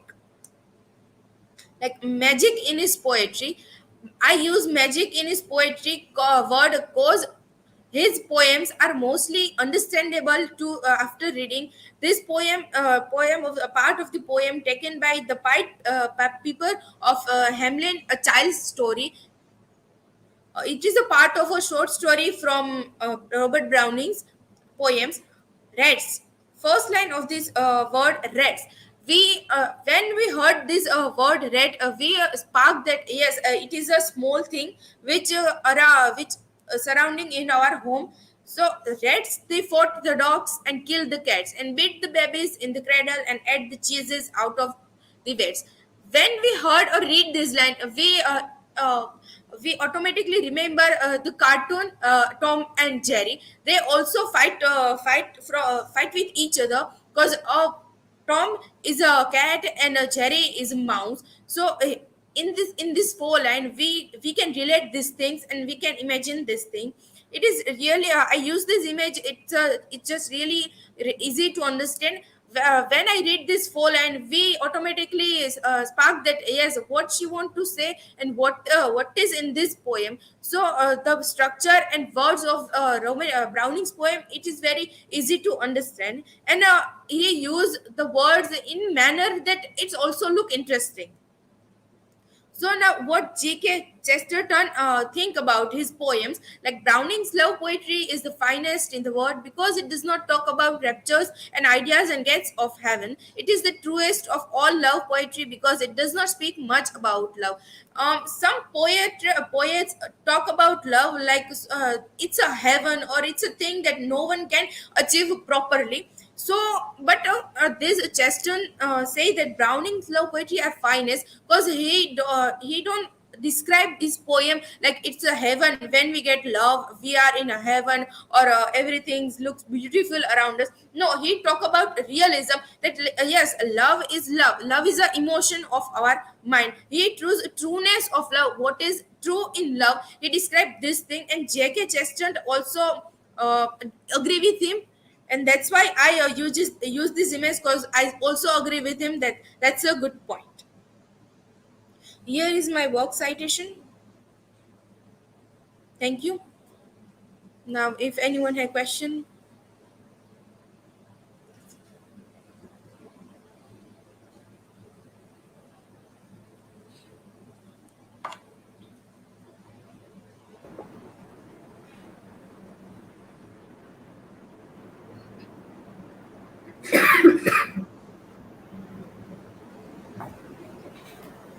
Pooja, huh? what is your opinion on Robert Browning's writing style? Writing style. My opinion. I personally like his writing style because the word he chooses is love when we read. His writing style, it's a really bit normal, not so much highly like Wordsworth and these poets. It's normal in manner compared to Wordsworth poetry. His writing style is quite simple and very interesting.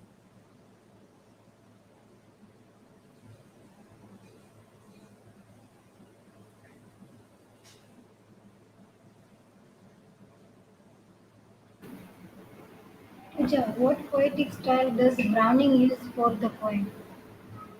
Can you repeat it loudly? What poetic style does Browning use for the poem? What? What poetic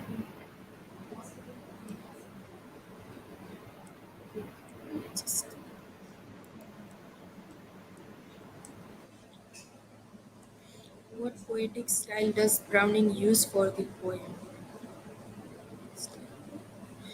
Which poetic style he used for his poems? Poetic style in a manner that every poet has their own style.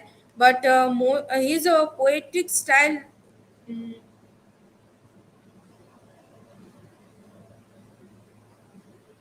I really don't think that I know about that more.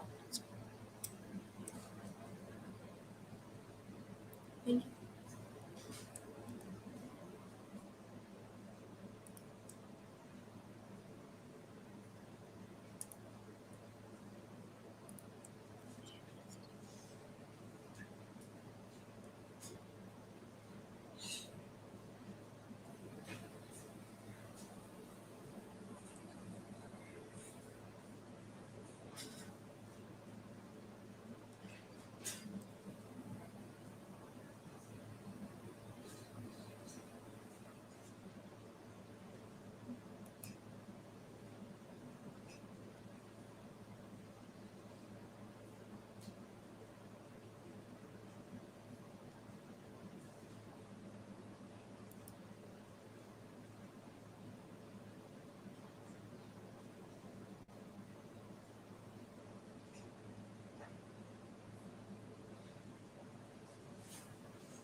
Hello everyone, good afternoon. Today I am going to present a character sketch of Shoe Bridehead from Jude the Obscure novel. It is my personal detail.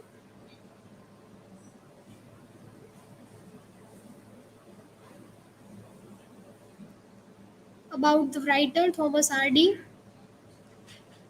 Thomas Hardy was an English novelist and poet who set much of his work in Wessex. Thomas Hardy was born in 1840, died in 1928.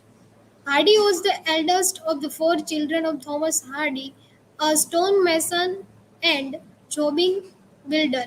Thomas Hardy was an important British writer and poet for the 18th and early 19th. He changed the way the world looked at everything. His books were very powerful and emotional. He primarily regarded himself as a poet who only wrote novel for financial support. He was and still is much better known for his novels. Hardy's most famous works, Under the Greenwood Tree, Far from the Madding Crowd, The Return of the Native, The Mayor of Casterbridge, Tales of the D'Urbervilles, Jude the Obscure. Introduction of the novel. Jude the Obscure is a novel written by Thomas Hardy. Jude the Obscure is Hardy's last work of fiction, first published in a book form in 1895. Highly criticized for sexual and anti-religious theme, it is a story of man Jude who falls in love with his cousin Shoe Bridehead. The novel is a concern in a particular with issues of class, education, religion, morality, and marriage. Here is the characters of the novel: Jude Fawley, Susanna Bridehead, Arabella Dawn, Aunt Drusilla, Richard Phillotson, Little Father Time. Character sketch of Shue Bridehead. She is a protagonist of the novel. She is an extremely intelligent woman who rejects the Christianity and flirts with paganism, despite working as a religious artist and then teacher. She is the first feminist character in the English fiction. She is often described as a ethereal. Ethereal means very beautiful woman and bodiless, and she generally lacks sexual passion, especially compared to Jude. Shue marries Phillotson as a kind of rebuke to Jude for his own marriage to Arabella and is then repulsed by Phillotson as a husband. She is portrayed as inconscious and emotional, often changing her mind repeatedly, but she develops a strong relationship and love with Jude. Though she started out non-religious, the death of her children drives Shue to a harsh, legalistic version of Christianity, as she believes she is being punished for her earlier rebellion against Christianity, and she returned to Phillotson even though she never cases to leave Jude. Shue Bridehead, a comparison of Shue Bridehead and Arabella done in Jude the Obscure. In the novel, we can see that two different women, Shue Bridehead and Arabella Dunn, share share the same man in Thomas Hardy Jude the Obscure. Shue is a very intelligent and young woman. Her mind, her education, her unconventional beliefs, and especially her instincts on these beliefs impress Jude. His affection to Arabella Dunn is quite different. Arabella Dunn is wife of Jude. She is a vain, sensual woman who is the daughter of a pig farmer. She decided to marry Jude. Arabella sees marriage as a kind of entertainment and as a source of financial security. When Jude dies, she immediately starts seeking a new husband. So in the novel, Hardy described the two different kind of women. Arabella Dunn is totally different from Shue Bradhead's character. Uh, so I conclude my presentation with in the novel we can see that Hardy tried to reflect some controversial ideas about the institution of marriage. He uses Shue's character to voice throughout the novel. However, Shue's complex, frustrating emotional responses to her relationship with Jude and Phillotson make her much more than a mere mouthpiece of Thomas Hardy to express his social criticism. The characterization of Shue was already part of a tradition, the tradition of the new woman, the proto-feminist, the young woman who is educated, intelligent, and free-spirited. So now you can ask me a question.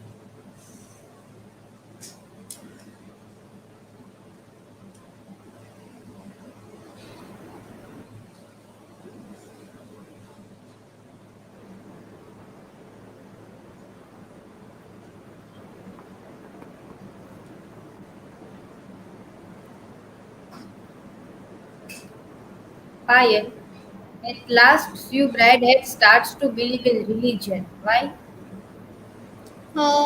Because at the opening in the novel, Shue Brad had not believed in a religion, and and the end of the novel, she believed in a religion because in the middle of the novel, he suffered lots of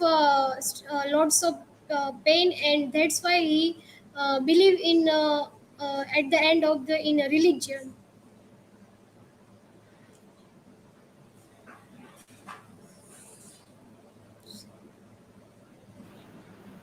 So Payal, is Jude is valid to be the protagonist of the novel? So repeat. Jude is valid to be the protagonist of the novel. Yes, in Thomas Hardy's most of the novel is a in the novel heroine is a very well famous, and in this novel, Shubradhead is a play a very well role. So that's why he is a protagonist. She is a protagonist of the novel.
Hello everyone, my name is Dabhi Nirali and I am going to present here character of Jack Worthing.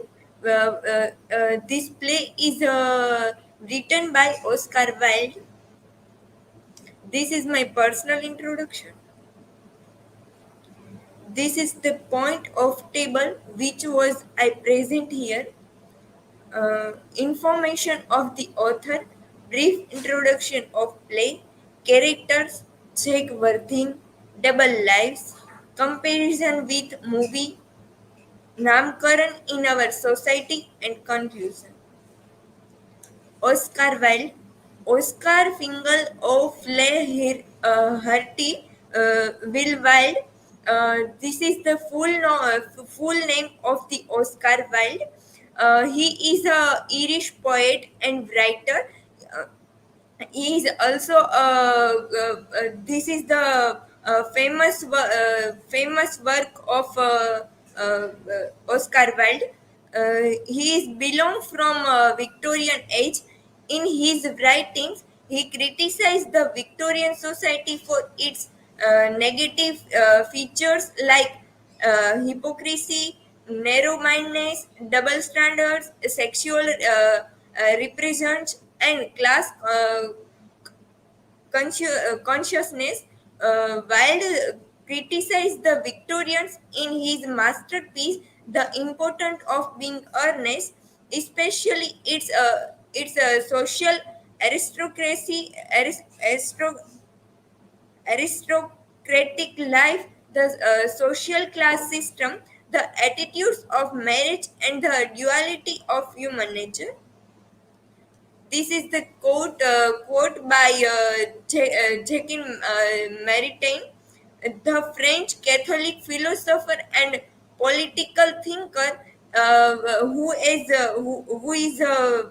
right about Oscar Wilde, to put in his life, not in his work, his genius as an artist. Nothing could be more absurd than his design of wild.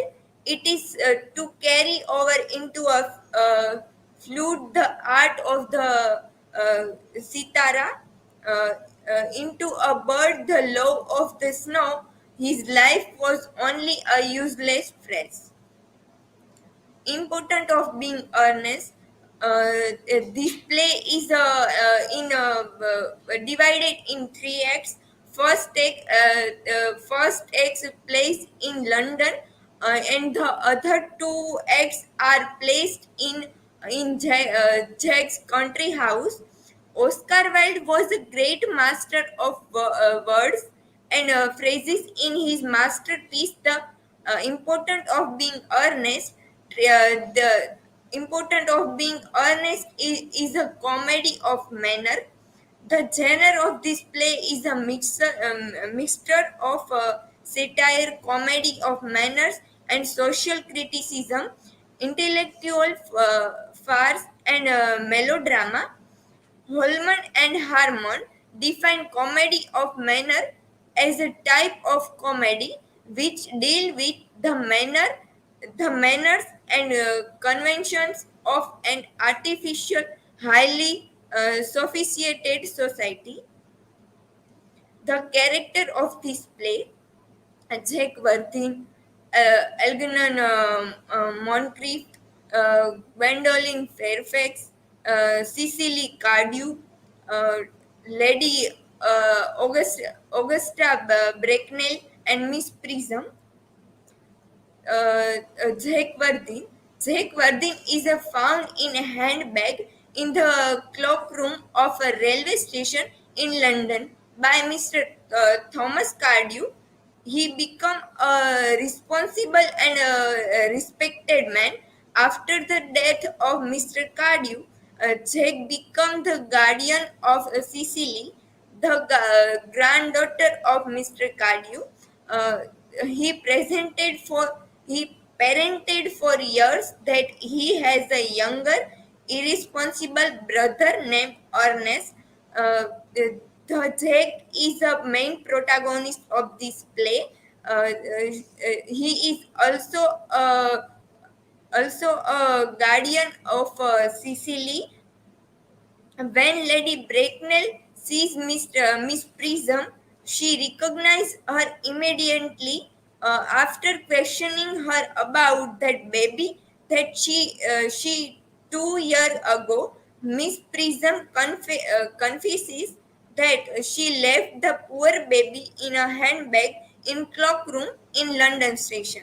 Jake realized that Lady Bracknell is his aunt and Algernon is his biological brother. Double lives.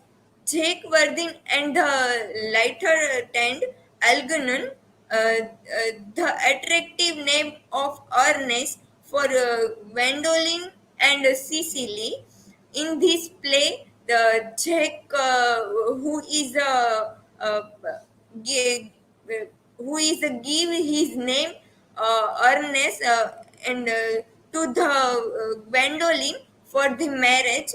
The whole play is drawn around the double meaning of earnest as an adjective and as a name describing man's honesty and seriousness, while Jack's imaginary brother Ernest is a fact of himself that he wants to hide from Cecily, his younger one.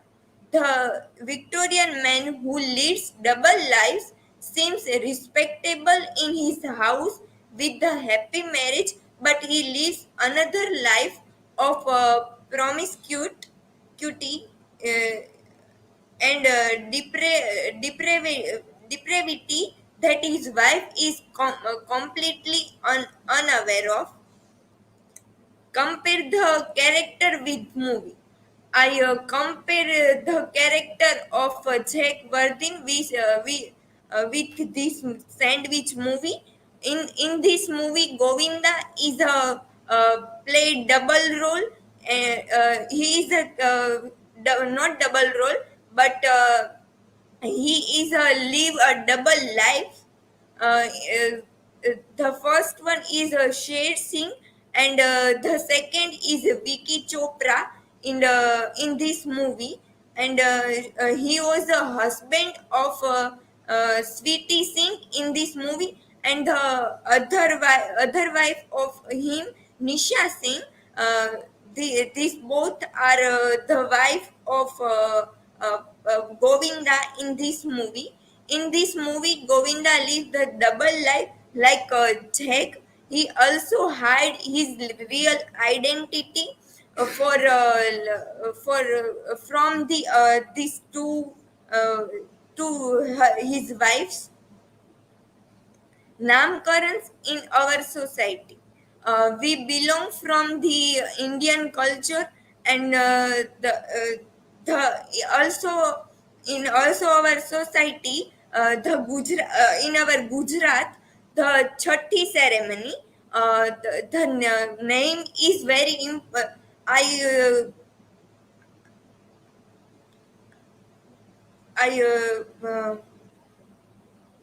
in our Gujarat, Chatti ceremonies are celebrated for the name of babies, and for of the birth of his after the birth of his 6 days. Uh, Character of Jake in movie adaptation. This is the movie adaptation of this play, and it is based on the real play. In this movie, Jake's role was played by Michael Redgrave. Conclusion. The importance of being earnest is a good motive to seek earnestness in oneself. Jake unintentionally uses the name Ernest for his imaginary brother as a matter of fact. The whole play is built upon the meaning of being earnest. For Jack, he pretends all the time to be not what he is, and at the end he discovers that he is what he is not. This is my work citation. I ended my presentation with this quote: "A name represents identity, a deep feeling, and hold tremendous significance to its owner." Thank you.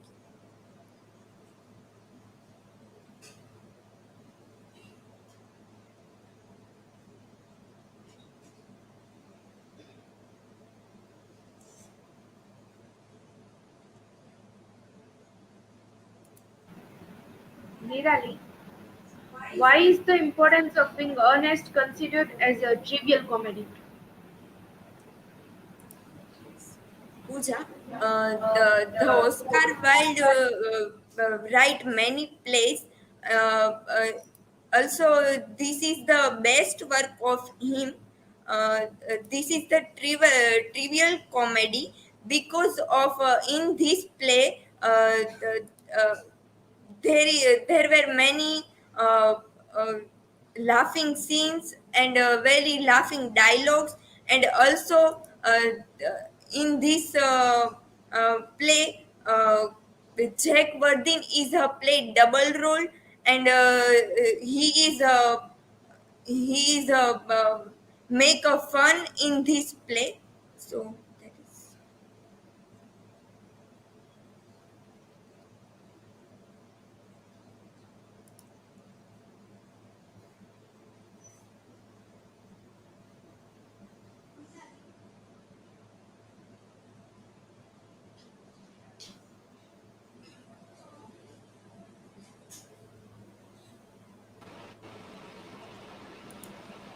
Nirali, my question is why people attract by name or identity rather than his or her qualities?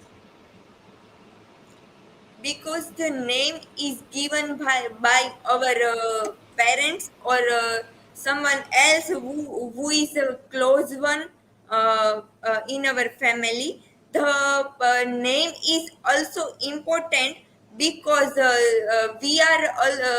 we are human beings are same nature, and in also some people say some same nature, and the name is also the name is important because uh, uh, this is the identity of our own. Name is important.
Mansi.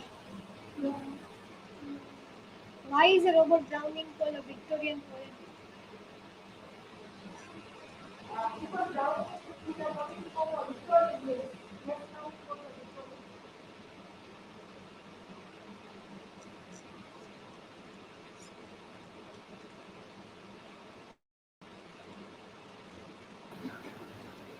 Mansi, according to you, which element is best of Robert Browning's poetry?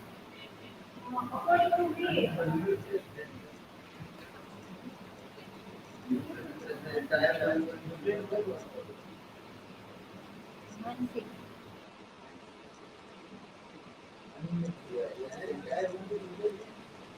No, sir.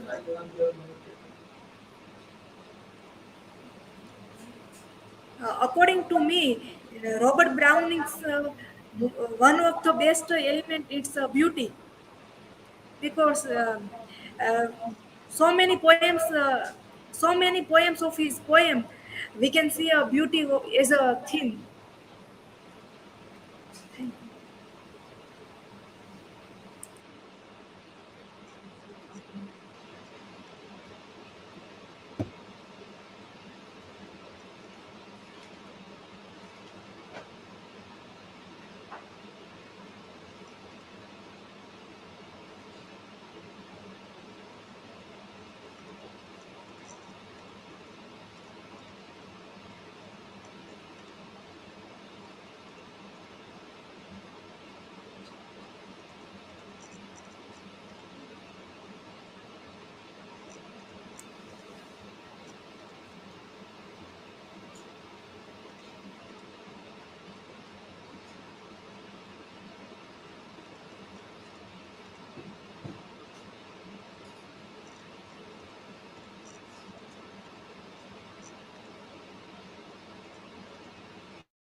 Hello everyone, my name is Kosha Bhatt and today I am going to present about relation of hard times with post-truth. These are my personal details. These are the points to ponder. Introduction of the novel. What are the facts? Difference between facts and truth. Superstitious beliefs. Post-truth and post-truth politics. Introduction of the novel. Hard Times is a novel by Charles Dickens, published in the year 1854. It surveys English society and satirizes social and economic condition of that time. This is a quote from the text, which is basically the opening line of the novel. Now, what I want is facts. Teach these boys and girls nothing but facts. Facts alone are wanted in life. Plant nothing else and root out everything else. You can only form the mind of reasoning animals upon facts. Nothing else will ever be of any service to them. So, this itself is very much depictive of the fact that here. Mr. Gradgrin wants that his children will only learn facts. He does not like the fact that his children may have imaginative or emotional qualities. This is the opening quote of the novel, which fairly states the importance of facts in life. Mr. Gradgrind often uses the word fact, which depicts the significance of facts for him and also that he is mechanical and unemotional. We usually have this concept, and we even psychologically believe that a person who has more reasoning and who is more factual based has less emotional quotient. Also, the writer suggests that facts alone cannot bring us intellectual pleasure, which is also very much evident by the end of the novel. What are facts? A fact is something that has actual existence or a piece of information presented as having objective reality. This is definition from Merriam-Webster. What might a fact be? Three popular views about the nature of facts can be distinguished.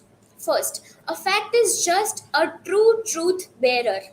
A fact is just an obtaining state of affairs, and a fact is just sui generis type of entity in which objects exemplify properties or stand in relations. This is from Stanford Encyclopedia. So here I have tried to give a more proper definition that what actually is fact, because usually we many a times confuse the word truth with facts. These two things are completely different and they have their own entities. Here you can see the difference between even facts and opinions, that facts tell us what happened and can be proven true or false, and opinions are attitudes or judgments that can be proven wrong or right. So wrong and right again is very subjective, but true and false by the definition of this universal truth can be obtained more easily. Here I have given also an example of facts. That we need oxygen to survive is a fact. There cannot be anything true or false about it, that this statement is universally true. Again, 2 plus 2 is 4, and it's a fact. If you add 2 into 2, it will never be 5. So this is a fact as well. What is the difference between fact and truth? As I mentioned, that there are a lot of chances that we many a times confuse fact and truth. A fact is simply a true statement. A true statement is not the same as a statement of truth. A fact is something that points to a specific point in time to keep, or a truth under a specific circumstance. One of the most important things to keep in mind is that facts change. Facts don't have a longer life. Truths are have more life than facts have, and there are again truths that are very much universally acknowledged, and they cannot ever outdate its truthfulness. Now, what is truth? A truth is something that goes far beyond a simply fact. Consider this: a fact may say that someone is not qualified for a desired position, but truth says that the person can simply seek out of the necessary training to become qualified. We need to understand that truth and facts are two different things, and they have a correlation and they are not the same. Truth is the single thing, and out of truth a fact is born. From fact the truth is not born. Truth has its own branches, and one of those branches is facts. Superstitious beliefs due to lack of fact check. The right eye twitching brings good luck for men, while a twitching left eye brings good news for women. So here we have even heard this, and this is a very famous superstition that has been prevalent. So the actual scientific reason behind this is that there might be some imbalance of uric acid in your body. That is why your eyes are twitching. And then one more very famous, and I am surprised to say that even people in West also believe that if a black cat crosses your path, your impending task or work might get cancelled or delayed. Now, what the cat has to do with the task that tasks that are not done or fulfilled? So if a cat is crossing your path, it simply means that it is going somewhere. It does not mean that the cat has come into your path to bring you a bad luck or some omen. And here I've put this image of lemon and green chilies, and it says, "Don't worry, I've got your back, bro." So there are a lot of superstitious beliefs which actually have a scientific reason behind it. So in earlier times, people used to hang these things outside their homes to prevent worms and everything coming into their homes, because lemon has citric acid and chilies have capsaicin in it, which prevents worms from entering into your homes. There are also a lot of other beliefs regarding menstruation, regarding washing your hair at night, and everything. Many of the things are completely factless, and there are a lot of things which also have a scientific reasoning for it. What is post-truth now? We are in the era where we are in the dire need of post-truth. So post-truth relates to a situation in which people are more likely to accept an argument based on their emotions and beliefs rather than one based on facts. We can even say that whatever we believe is true, we always assume that it is true. Now it cannot be the same for someone else. So there is this thing called post truth, that people are getting influenced by their own personal beliefs and desires. Post truth allows us to rationalize and criticize an argument or a statement that has been made in equivocal language, and in a way it manipulates our beliefs. So this equivocal language again is a very huge problem. Diplomacy, when it comes in, it makes everything very much unclear and it fills up your head with fog. So now in this situation, you are not clear about anything, and yet you are assuming about a lot of things, and many of those things you will think of to becoming true. Ever greatest sections of the population are ready to ignore facts and even to accept obvious lies willingly. Not the claim to truth, but the expression of the felt truth leads to success in the post factual age. So these are even things that what I said, it is described in a form of a quote, that many a times we believe that this has happened because I did this. Many a times even we connect ourselves with superstitions and we say that yes, I should not eat meat today, or I should not eat egg today because today is Tuesday. And if something bad happens, we will say that you did this, or you were menstruating and you went to a temple, and that is why now God is cursing you or God is punishing you, which is actually not the case. But this is your own emotional beliefs that has made you believe about it. We can say that post-truth is not simply the opposite of truth. However, that is defined, it is more complicated. It is better described as an omnibus term of a word for communication comprising a Salman-Gandhi or assemblage of different but interconnected phenomena. These proponents of post-truth communication relish things unsaid. Their bluff and bluster is designed not only to attract public attention, it simultaneously hides from public attention things such as growing inequalities of wealth, the militarization of democracy, and the accelerating death of non-human species that it doesn't want other to notice, or that potentially arouse suspicion of the style and substance of post-truth politics. Now we have always 5G connections have been set up in a lot of cities in India and a lot of states as well. So we are now currently bragging about the fact that we have 5G connection, and now we are also developing in this term. But there is also this bad side to this, that due to the rays of these internet connections, many a times birds and animals can also have a lot of problem, and many of the rare bird species are also now getting extinct just because of this. Now here I have put up two images, and I would like you to look upon the right one, that the issues of tonight's debate: first, sound bites; second, quips; and third is body language. And we can see that their body language is completely hidden due to the podium. Even sound bites, so they are not even they have been provided with mics, so again you cannot judge them on the basis of what they are showing. So it is the manipulation, and we are saying that we are going to do this, or we will test you on the basis of these criterias, while those criterias are automatically hidden by the organizers themselves. Post-truth in contemporary times.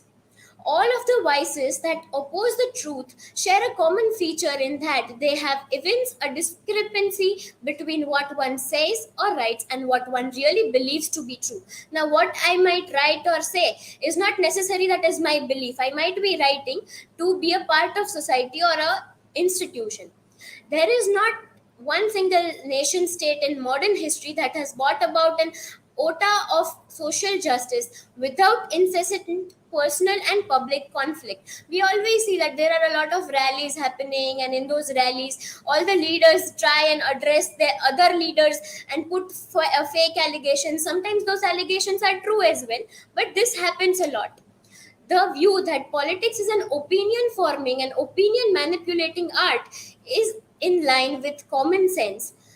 The weakness of democratic institutions, the decline of the traditional print media, and the development of digital ones, mainly social networks, the dissemination of personalized propaganda, lies, fake news, disinformation, etc., are the characteristics of the post-truth era. No doubt that digitalization has helped us evolve, and it is very much useful in contemporary times as well. But we also know there are a lot of side effects. Like if one person goes and posts of fake news, there are so many chances that it will spread like wildfire. It doesn't happen necessarily always, but there are a lot of chances. And even we cannot rely on the sources from the media we are getting. We cannot always believe that whatever media is showing us is the truth. Many a times we are just shown half lies or sometimes completely lies, but they twist and turn in a manner that we feel like that something huge is happening and they are doing something extraordinarily well. Even during COVID era, everyone was saying that Mother Nature is recovering and we are healing, and this is a sign that India will be good again and everything. But it was very much evident that because of the pollution that was reduced, because the CO3 emissions were reduced, carbon emissions were almost nullified, and that is why nature was again blooming at its best. Current research appears to validate the view that nowadays the implementation of the idea of post truth in politics is reflected in the field of national and international security. In this context, misinformation and propaganda of post truth policy are countered both with facts with solidarity. They perfectly prepare the ground and become a tool for escalating hybrid conflicts, transforming potential threats into real ones, distorting diplomatic relations and altering common political and military processions, undermining the public trust in traditional political situations, thereby undermining the soft power of democratic open society. So we all know that a few years back there was this case of Mr. Abhinav, a military man who was lost in Pakistan, whose plane had crashed and he was landed in Pakistan. So for almost a week, and so all the newspaper headlines and TV channels and everything covered about Abhinav, Mr. Abhinav everywhere. But when he came back to India, did military accept him back? No, right? They didn't even honor him in a proper manner. Of course, there are rules and regulations, and there are certain things that a nation has to abide while they are keeping their safety in mind. But still, talking about things and doing things are completely two different things, and that is how we are getting manipulated. That they always talk about good things and good times, but actually, are the times good? Is the question that we need to ask. Post-truth politics in India. India's post-truth era cannot be traced to a single year. Its complexities go back generations. But the election of Narendra Modi in 2014 can be marked as a significant inflection point. Ever since the country has existed under majoritarian rule with widely reported discrimination against minorities. This is by Mr. Goswami in his article. Modi's government has shown how key decisions can be completely divorced from the everyday lives of Indian citizens, but spun to seem like they have been made for their benefit. Nowhere is there more evident than with India's latest demonetization drive, which plunged the country into crisis against the advice of its central bank and hit poorest people the hardest. So even we know that whenever this demonetization happened, everyone said that the black money is coming out and now we are able to raid huge businessmen and everything. Then there are a lot of great businessmen in our country who rank in the top 10 richest people in Asia. And yet no one of those people were raided, as if they never had black money in their lives, as if they didn't have any possession of black money. And the poor people who were barely able to get their bread every day had to stand in long queues outside banks. And this thing made was more critical for poor people, because if they are standing in a line at a bank, then they are missing their day-to-day work, and that is also causing them a lot of trouble. Now, even explaining the amount of money, how you get it, where you get it, it is not necessary that every time you will have a record of what you own or you possess. Many of the things are inherited, and it is not necessary that every inherited thing will have a record. Here you can see that I have put this image where now whenever people take oath in court, they shall say that, do you swear to tell the post-truth, the whole post-truth and nothing but the post-truth? So this is how it should deal now, that you have to connect yourself with post-truth, because tempering facts and beliefs on the name of your own desires is actually very wrong. These are the works cited. And this is a GIF that I have put of a cat. This is not in reference that I'm not going to answer questions, but of the fact that even cats are busy. They don't have time to come and spoil your day or your works. So got a lot of stuff to do, can't talk now. Okay, now I'm open for questions.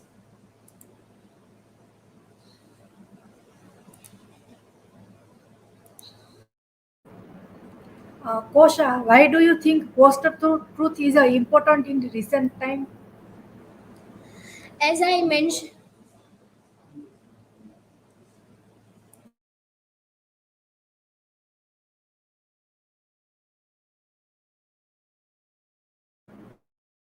Kosha, why do you think post-truth is important in recent times? as I have also mentioned in my presentation, that post truth is something that we have to look upon now, because we live in an era where we are easily manipulated by public gatherings, speeches, and everything. So it is very much necessary to validate the facts and the truth of an argument that is presented to us. And if it is not done, then there are chances that we might be carried away or influenced by certain things that are not true.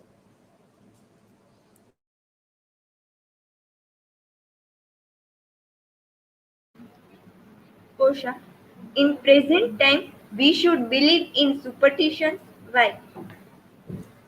I would say that we should not believe in superstitions, but we should believe in science behind those superstitions.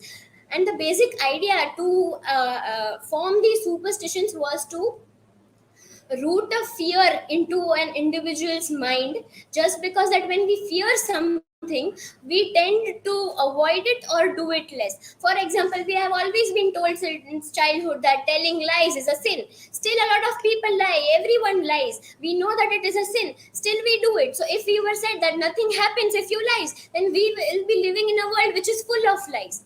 Undoubtedly it is right now, it is not full of lies, and that is why we need post truth. So I would say that believe in the science behind the superstitions and not the superstitions that have a baseless argument presented.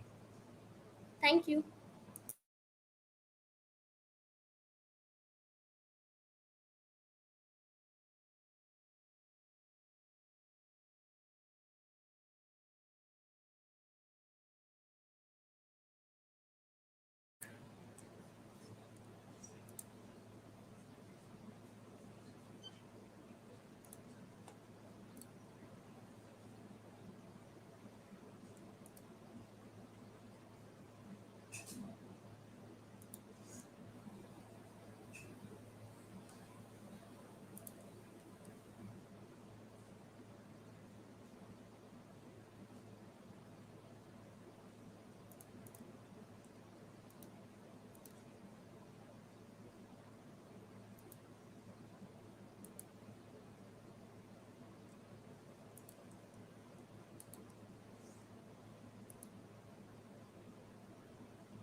Good afternoon, everyone. I am Insiyafatema Alvani, and today I am going to present about Industrial Revolution in Hard Times. Here is my personal information about author. Charles Dickens was one of the most famous and successful writers in 19th century. Dickens was born on February 7th February in 1812. Dickens was secured a job as a parliamentary reporter for the Mirror of Parliament. His reputation as an reporter is very famous. He was an essayist, reporter, and editor also. He also known as a Bose. He wrote a series of tales under this name. His notable works: The Pickwick Papers, Oliver Twist, David Copperfield.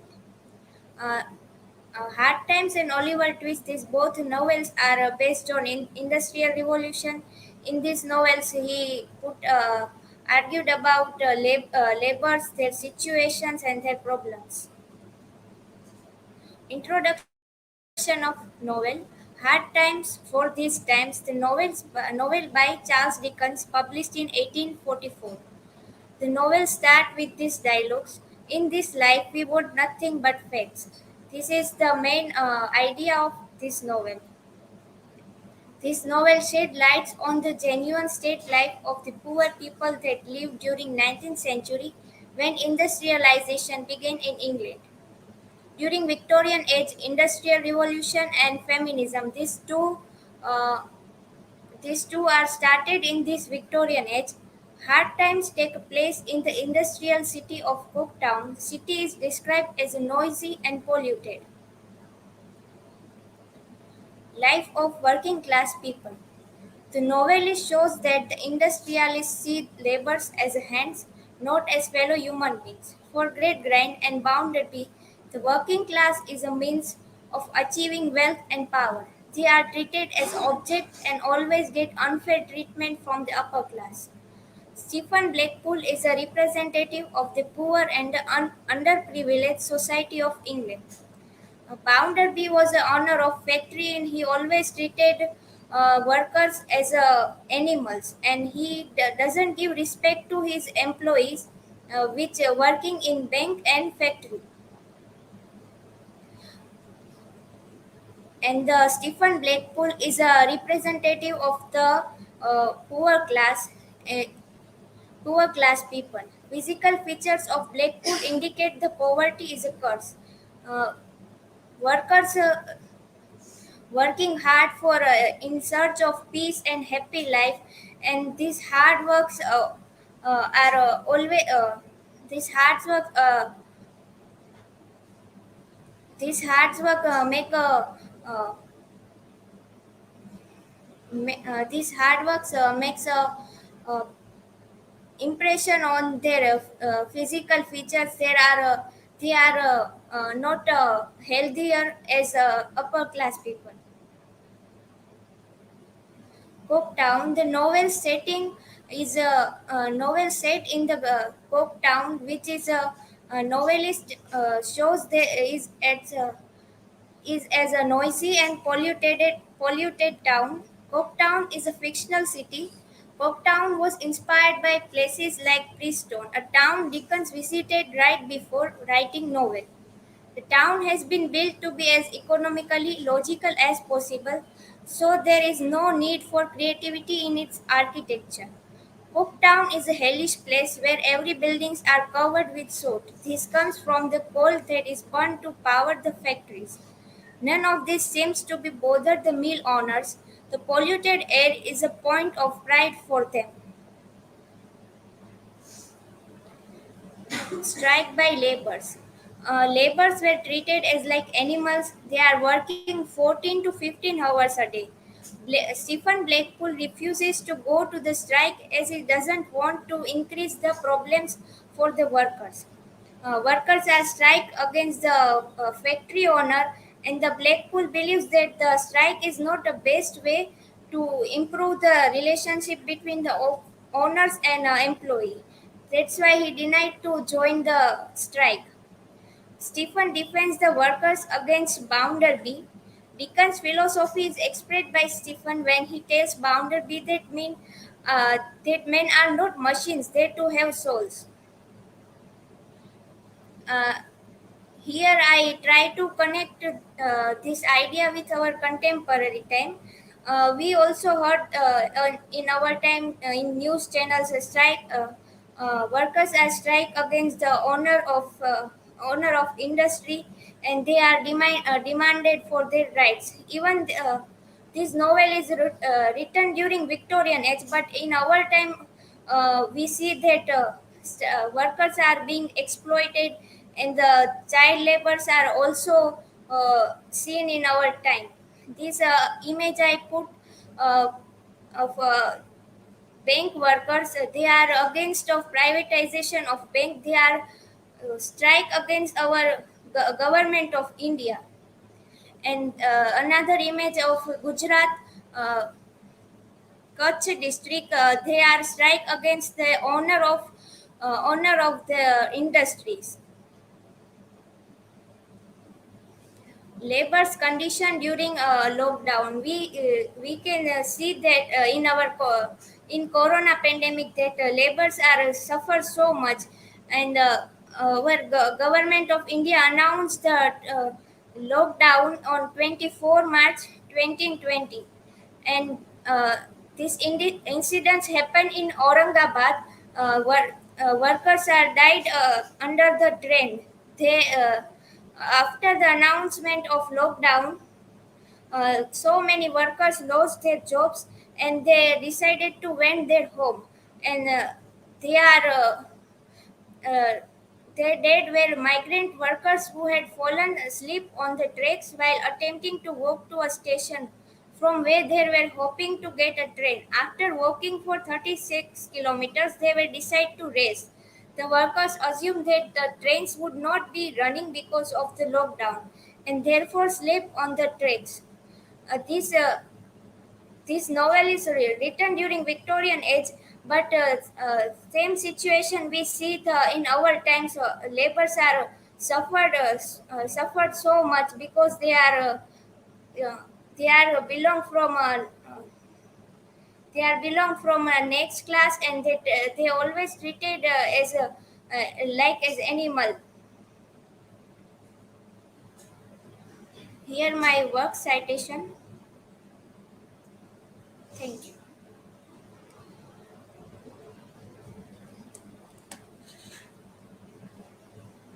Now, if you have a question, then ask. Insia, my question is that do you feel that even today working class people are exploited in multiple ways? Yes, working class people are suffer today. I mentioned that I give an example of corona pandemic. They Working class people are suffer so much, and industry owners and factory owners always exploiting them because they belong from next class, lower class people.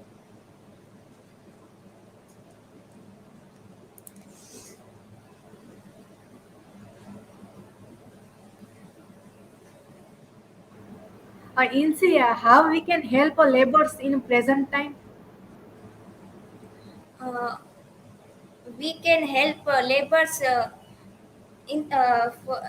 with increasing education, with helping them. And we also made strict rules of factory workers are not exploiting so much. Okay, thank you.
Hello everyone, my name is Parmar and um, my presentation topic is criticism of Thomas Hardy's novels. This is my personal information and those are some points which I am going through in my presentation. The novels of Thomas Hardy, criticism of Thomas Hardy's novel, The Return of the Native, which is published in 1664, Tales of the Urbervilles, which is published in 1891, and last one is Jude the Obscure, which is published in 1895. So, I would like to start my presentation with Thomas Hardy. Thomas Hardy was born at Upper Beckhampton in the county of Dorset. He is the last of the Victorian and one of the most popular novelists of England. Hardy generally viewed as pessimist, fatalist, agnostic, atheist, nihilist, and determinist by other critics. His view of life also includes uh, meliorism, realism, and secularism. Thomas Hardy was educated at a local school and later in Dorchester, and his youth was spent in the countryside around Tetons, where shortly afterward he began to study with an architect. His first published work was rather sensational, Disparate Remedies, which is appeared anonymously in 1871. In 1910, he was awarded the Order of Merit. Hardy is a modern novelist as the concentrates on the current issues such as gender, class, social and psychological disorders, etc. Hardy's novels are most often based on rustic life. He represent gender, class, and social status of people and psychology of characters. The novels of Thomas Hardy. Hardy's novels highlight the dual rock of modern developments. His attitude towards modern civilization is analyzed with reference to his major novels. While focusing upon the burning issues of the late 19th century Victorian England, such as the late developments, the condition of the laborers, deficient industrial advancement in the rustic areas, matters of class and gender, according to Cecil. David Cecil thought about Mr. Hardy that he is intellectually a man of the new age, a so-called advanced thinker in open rebellion against the traditional orthodox views about religion, sex, and so on. And he used his novels to preach their related opinions. These are two quotes by Thomas Hardy. Thomas Hardy represent these quotes about a woman of his novels. The first one is the perfect woman you see, a working woman, not an idler, not a fine lady, but one who her hands and her head and her heart for the good others. Thomas Hardy said this: a perfect woman is who working hard, and she is not considered idler, a fine lady. Fine lady. We can say.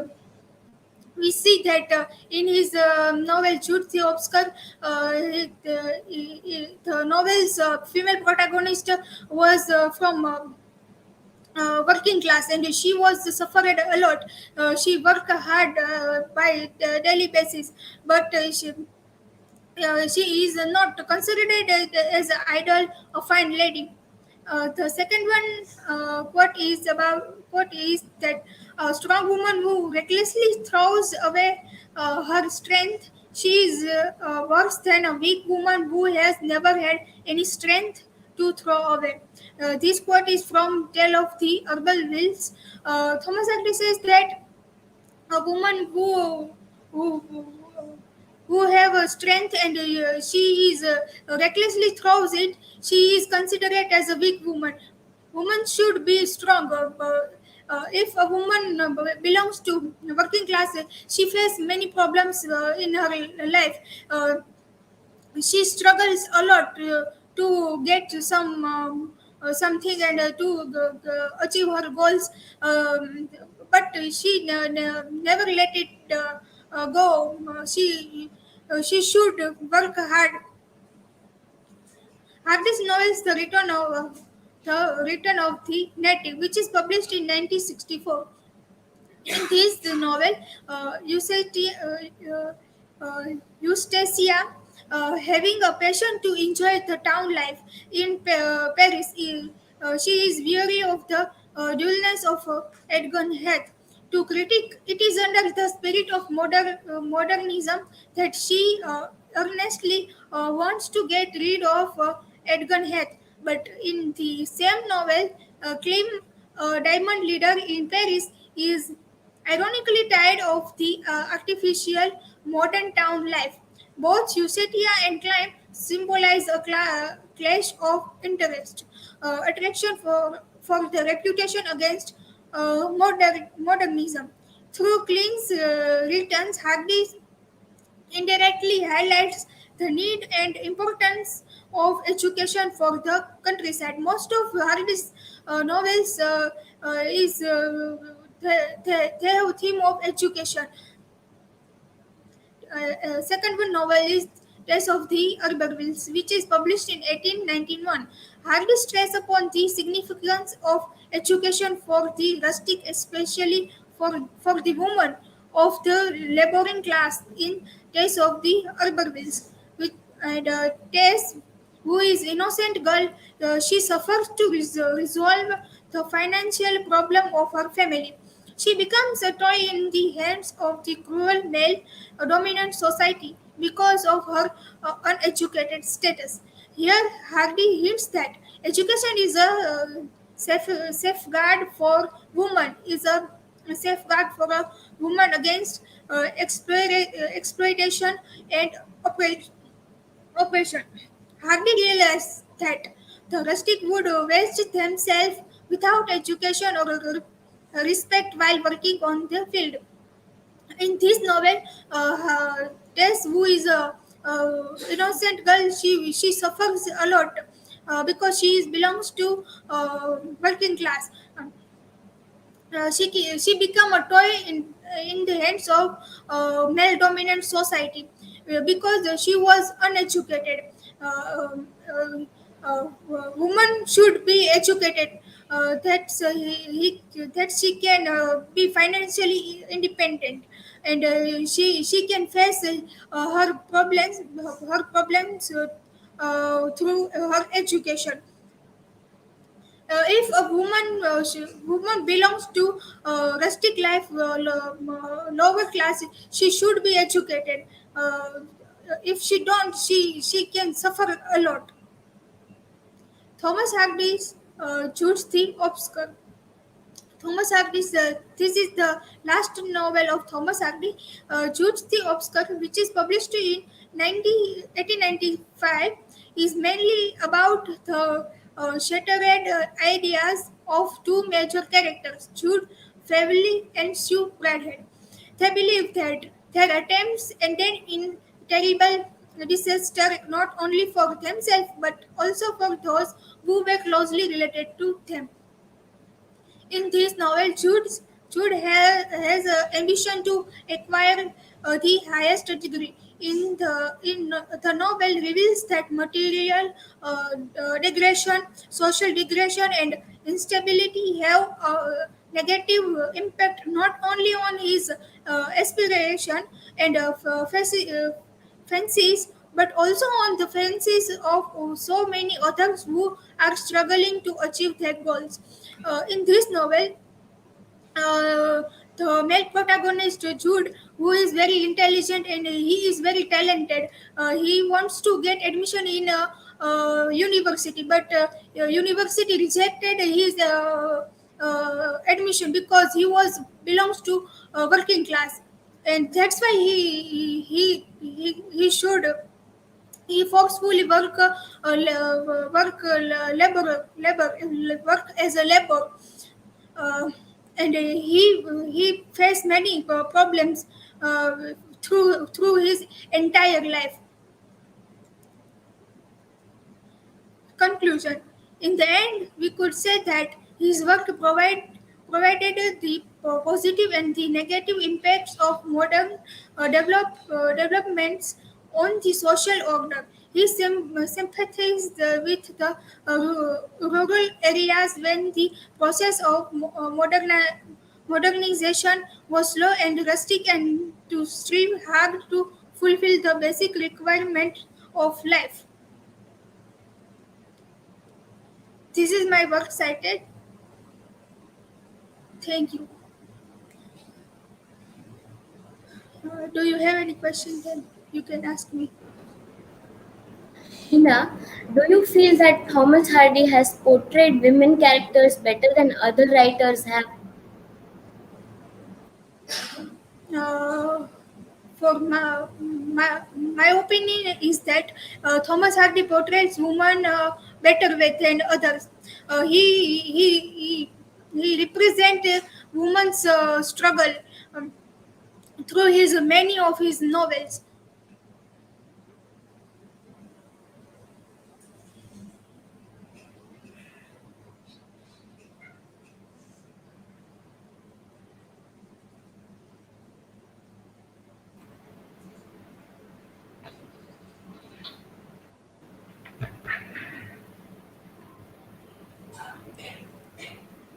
Hina,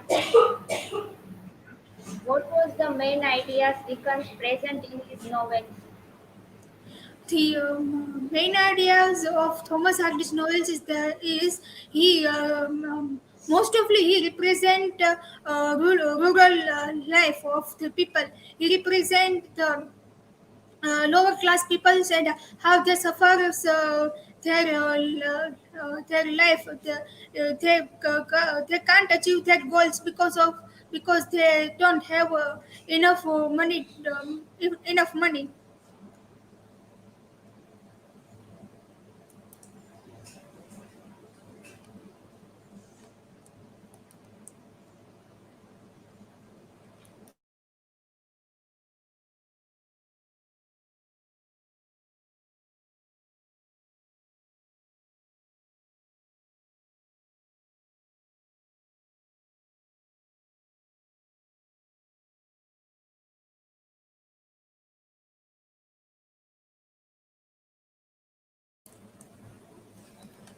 Okay, so a very quick feedback that we give to things. Okay, so there are a few things to be noted. Again, many mistakes you are coming back after improving, like alphabetical orders are not found in citation, or APA, MLA are mixed. So again, you are going back to the errors which we have rectified on first, second day, or you have studied in the workshop also that citation should have alphabetical order. So that again needs not to be informed to, but many of you were still making those errors, so you are not cross-checking things properly. We started with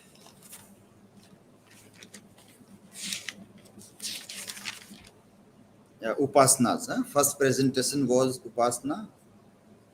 Yes, so there was also citation error. Capitalization, you have to be very careful. There is one simple system. First letter capital, others are second alphabetical. Even if you copy paste from any other source, this you can rectify. એવી મનાઈ તો નથી કે એને કઈ અડવાનું જ નહીં, પછી કોપી પેસ્ટ કર્યું પછી જેમ છે એમ જ રાખવાનું. You have to apply your common sense also. તમારી common sense તો તમારી સાથે હોય જ, કે this is the system. So If all are capitals, then you have to edit it, and first letter capital, other small alphabet. That you have to do.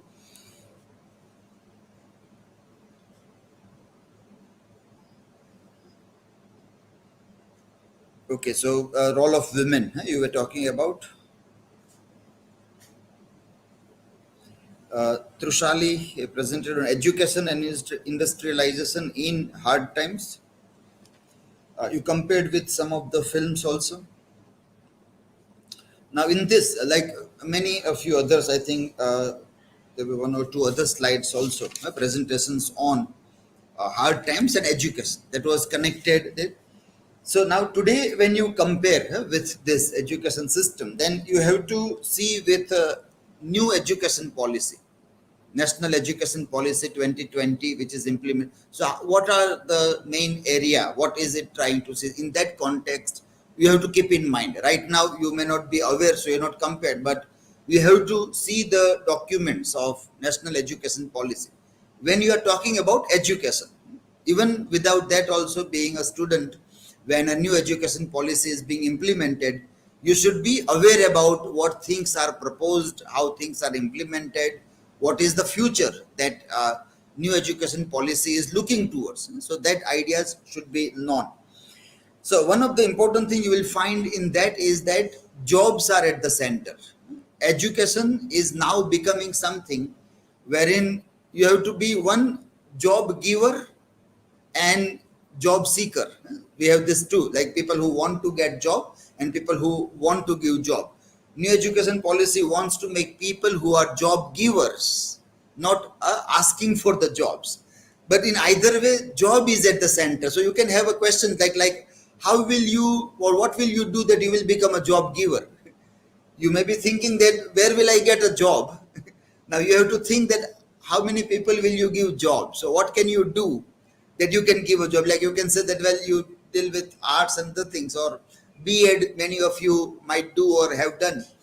You may start a school or a college where there will be many teachers and peons and clerks and people might be working. So you may give jobs to 15, 20 people as a job giver. So are you getting ready as a job giver, or still you are seekers, job seeker? In all these things, new education policy is debating about. So job is at the center again. 150 years back, Charles Dickens' time, industry was there, and again they were in need of some kind of people to work for industry. So you were talking about facts in that way, that you become somebody who work in that dynamic. So that way he is making criticism of that. Today, if people have a same problem with job area, that why jobs are at the center of everything, can't there be a life without jobs? If you are thinking, then there is a point of criticism of new education policy also in that context. So that connection can be made with what hard times is trying to look at. So today we people talk a lot about business. Business is coming at the center. So education also becomes business. So that is at the center. Startup, people talk a lot about innovation and startup India, stand up India. These are the things which people are constantly talking about. Entrepreneurship is what people speak about. So that can be seen everywhere. The idea is about strengthening economy, how economy can be strengthened by this idea that is somewhere at the center, which is very similar to what Hardy found as a problem 150 years back. It is very similar to that problem in our new education policy also. Your citation, you cited PVR and Reliance. When you cite a film, director is the author.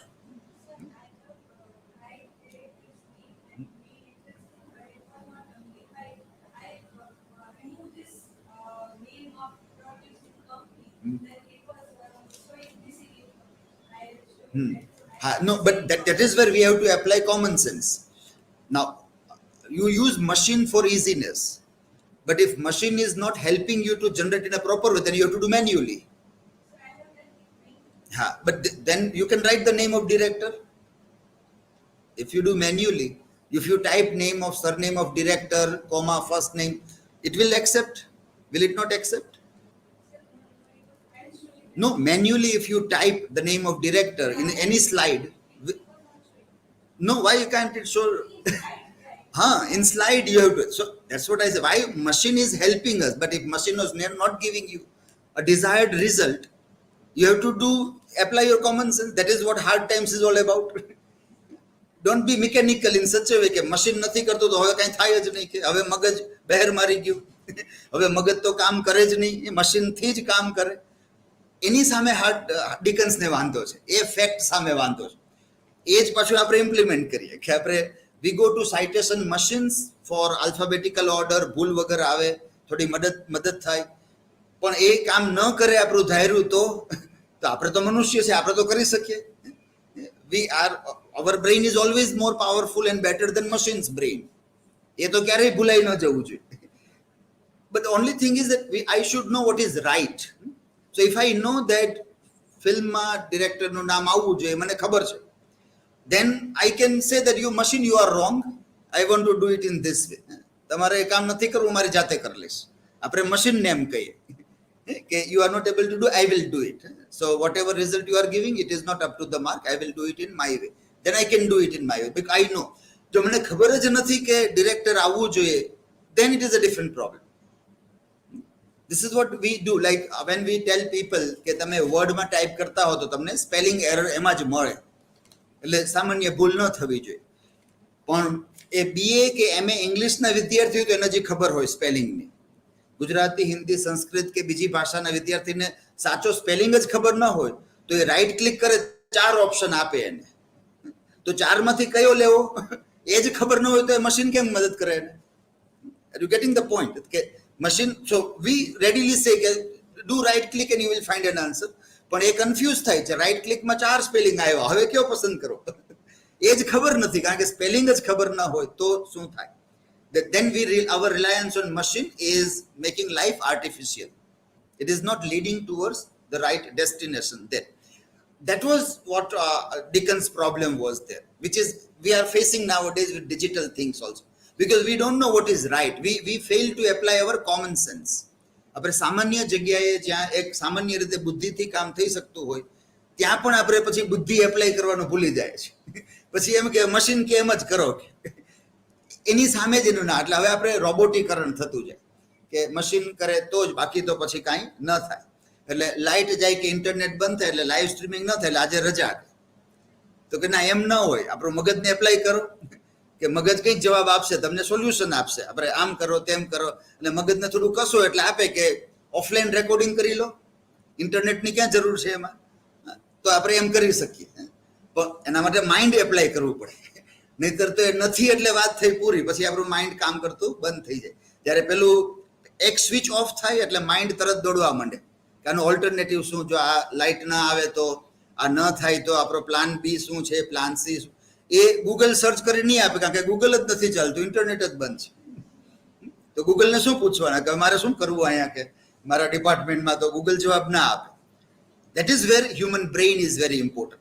That is what Charles Dickens is all about. And it is so relevant in our times. And we will see, if you will minutely observe your life, you will see time and again that we are like becoming so mechanical through digital life that we fail to apply our brain in simple things also. In simple things also we fail to apply this. So this is what is the anxiety of living in digital culture, where this becomes relevant also. Rinkal also on education system in real sense, that was your point. Okay. Dark side of education, there was Upasna was asking you this question. So again, NEP you need to discuss in that also. Nayi Talim you referred to, Gandhi's ideas and Nanbai Bhatt's ideas. That was, that system was about 3H. 3H, that was education of head, of heart and of hand. એટલે હાથથી કામે કરવાનું છે, employment જોઈએ, economy જોઈએ, રોજગાર જોઈએ, એટલે હાથે કામ, સ્કિલ્સ, હેન્ડ. પણ એની સાથે ઇન્ટેલેક્ટ આપણું ડેવલપ થવું જ જોઈએ. આપણે ખાલી પૂર્જા ન બની જઈએ, હાથે કામ કરી કરીને મશીનનો એક ભાગ ન બની જાય, આપણું હેડ કામ કરતું રહે, અને આપણું હાર્ટ જે ઇમેજિનેશન છે, life is to be lived and enjoyed, એ પણ ન ભૂલાઈ જાય. So 3H were very important in નઈ તાલીમ, education for of head, heart and hand. This is to be remembered. So when you talk about hard times, which also starts with H, remember 3 H's. And when you write your answer, refer to this, that education, what can be. Very, very good answer was given by Gandhian idea in India about education of head, of heart and of hand also. If you know this, it is good. તમને આ ખબર હોય અને તમે ન લખો ને યાદ રહી જાય ને પરીક્ષામાં ઉપયોગ કરી શકો તો બહુ સારું. બાકી તમે એમને બાઘાની જેમ જોવો છો, મને એમ છે આ તમે નહીં લખી શકો. તમે જોયા કરો છો તો કે આ હમણાં હવે પૂરું થાય તો સારું, ભૂખ લાગી છે. હેડ ને હાર્ટ ને આમાં સ્ટમક ક્યાં છે? અત્યારે એચ ફોર હંગર ની ચિંતા છે. બીજા એચ ને બાજુમાં મૂકો, અત્યારે હંગરી થયા છે બધા, તો એ નહીં કામ લાગે, તો તમે ક્યારેય નહીં ઉપયોગ કરી શકો. Or the hard times will be lost. આપણે હજી સેમેસ્ટર 2 માં 3 માં 4 માં બધે આનો ઉપયોગ કરવાનો છે. then we'll get disconnected also. Okay. Riddhi on women in Victorian age, presented on that. There was a good citations with there, but citations you are not using also properly. This black ideas of womanhood in late Victorian era, that was, you cited that, but in article it was not found. Alphabetical order also was not there. Then Rajeshvari on marriage and divorce. Divorce spelling was an error on the title slide, so this is repeated, I think. Yesterday also there was Wordsworth error. So you need to take care કે એકને એક ભૂલ પાછી બીજી વખત થાય તો આ બહુ ખરાબ વસ્તુ કહેવાય. આગળ જતા આગલા સેમેસ્ટરમાં તો બહુ ખરાબ શબ્દોમાં સાંભળવું પડશે. આ ભૂલ રિકવર નહીં થાય તો પછી રડવું આવી જશે, ત્યાં સુધી એ થશે. એટલે જે વસ્તુ એક વખત નોટ થઈ ગઈ એ પછી ભૂલ ન થવી જોઈએ. કે સ્પેલિંગ ભૂલ થાય છે સાદા શબ્દોમાં, તો I need to be careful. એક વખત હું ચેક કરી લઉં બરાબર કે there are simple mistakes ન થાય. એટલે title you have to be careful. Fake માં પણ એક જ જગ્યાએ એક જ સ્લાઇડમાં તમે ફેક સ્પેલિંગ બે જુદી જુદી રીતે લખ્યું છે. એટલે એ ભૂલ બહુ વિચિત્ર લાગે કે I think there is some problem in looking at the word properly. FACK, FAK. એટલે you know FAK is right word, લખ્યો પણ છે તો પાછું બીજી જગ્યાએ FACK લખ્યો છે. So that error you need to, એટલે now see we have limited, ઘણી વખત એવી ભૂલ જ મગજ પ્રોસેસ જ ન કરે. ડિસ્લેક્સિયામાં જેમ આંકડામાં અષ્ટમ પષ્ટમ થઈ જાય અને દ લખ્યો છે કે 3 લખ્યો છે ન પકડાય, પી છે કે બી છે ખબર ન પડે. ડિસ્લેક્સિયામાં એ પ્રોબ્લેમ થાય. તો કદાચ સામાન્ય ભૂલ નથી પકડાતી, આપણા માઇન્ડ દ્વારા પ્રોસેસ નથી થતી, એ આપણું નિદાન થઈ ગયું છે. એટલે હવે હંમેશા ડાઉટ રાખવાનો કે મારે બરાબર જોવું પડશે, નહીતર મારું માઇન્ડ પ્રોસેસ નહીં કરે. So like what we do, like we have grown in without screen time. When we were in school there was not at all a screen. Screen એટલે ટેલિવિઝન એ નહોતું, બીજી સ્ક્રીન તો ભૂલી જાઓ.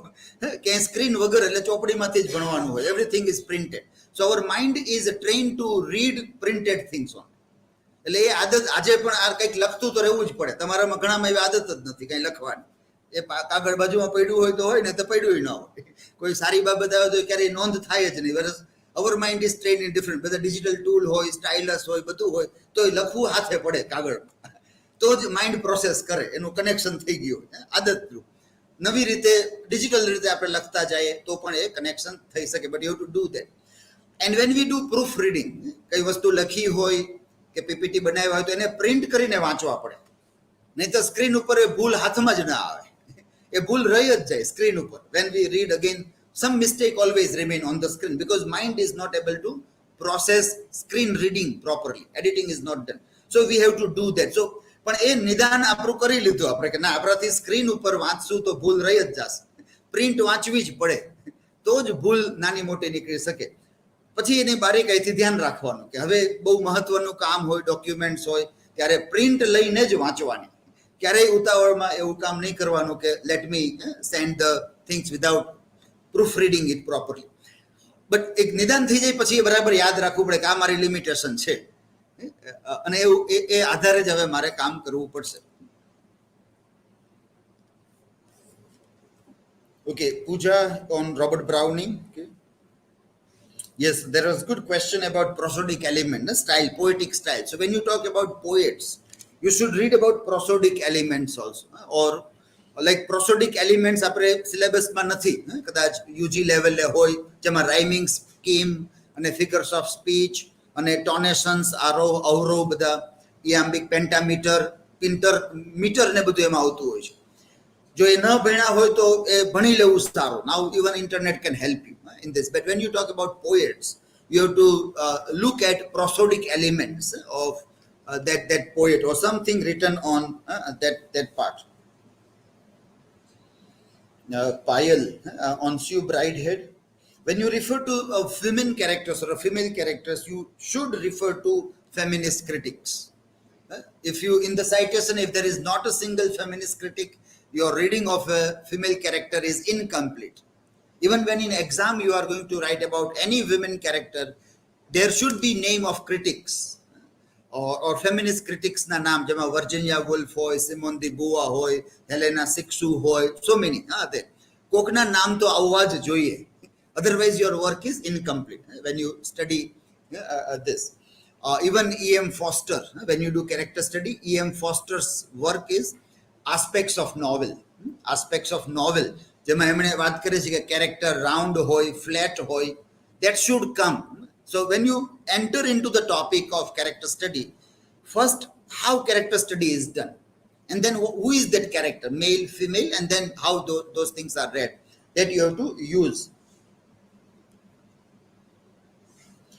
There was one question asked to her that how Jude is valid, but she is by and large talking about Sue Bridehead. તો પછી એમાં Jude વિશે પૂછવાની જરૂર નથી કે Pooja asked this question. So, but then her presentation was on Sue Bridehead. So it is irrelevant to ask about Jude to her in that presentation. Even on our material side, there is good article and material given. If you have referred to that, then also you might have found better things to write in your presentation. This, if you have referred to material website also, this. So if you go beyond the material website, go for better quality material. Don't go for lower quality material. If you go beyond the material website, go for a better quality, not for a lower quality there. Nirali, Jack Worthing, and importance of being earnest. Now, in one of the articles that you referred, Nirali, in your article itself, there was this very interesting point which you missed out. And that is this double identity of human nature in Victorian times. Double identity, that was you were discussing, and you gave example of some Bollywood films also. But why double identity? What are the reasons for that? What are the reasons that this kind of things were happening? And one article which you already have cited is talking about this. So it is expected that you might have written about it. નહીતર કદાચ એ હાથમાં ના આવે કે reasons કેવા હોય, reasons ની ચર્ચા. And that article which you cited, which gave three important reasons. One was a narrow view of Victorian society for morally acceptable standards. That was one reason, that એ થોડી સંકુચિતતા હતી વિક્ટોરિયન યુગમાં મોરાલિટીના ધોરણો ઉપર. એટલે લોકો આ રીતનો એક દંભ કરતા હતા કે હું મોરલી એક્સેપ્ટ થાઉં સમાજ દ્વારા. That was one reason. Second was there was a kind of a mistress culture કે બધા લોકો કોઈ રખાત કે કેપ્ટ કે રાખતા, લગ્નની બહાર પણ કોઈ એક સ્ત્રી સાથે સંબંધો હોય પણ એ છૂપો રાખવો પડતો, કારણ કે મોરલ વેલ્યુઝ વિક્ટોરિયન સમયના એ દંભમાં તમે નપાસ થાવ પાછા. એટલે આના માટે થઈને એક ડબલ આઈડેન્ટિટી તમે સતત રાખતા હતા. And third was homosexuality was illegal, which you have studied in Oscar Wilde also, who was also punished because of that. So that was illegal. So this double identity became very important, either to be good though you are not good, or you want to live naturally but you can't live naturally because the standards are very high.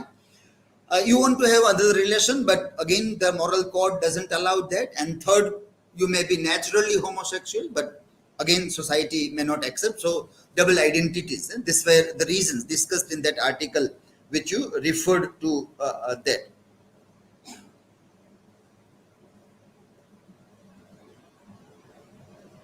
So that is becoming very significant. Now આ વસ્તુ પકડીને પછી તમે બોલિવૂડની ફિલ્મને compare કરો અને પછી એ film જ્યારે રિલીઝ થઈ હોય, શું ત્યારે પણ એવી કોઈ સામાજિક વ્યવસ્થા ભારતમાં હતી કે એ ફિલ્મ એની સાથે જોડાઈને આવે છે?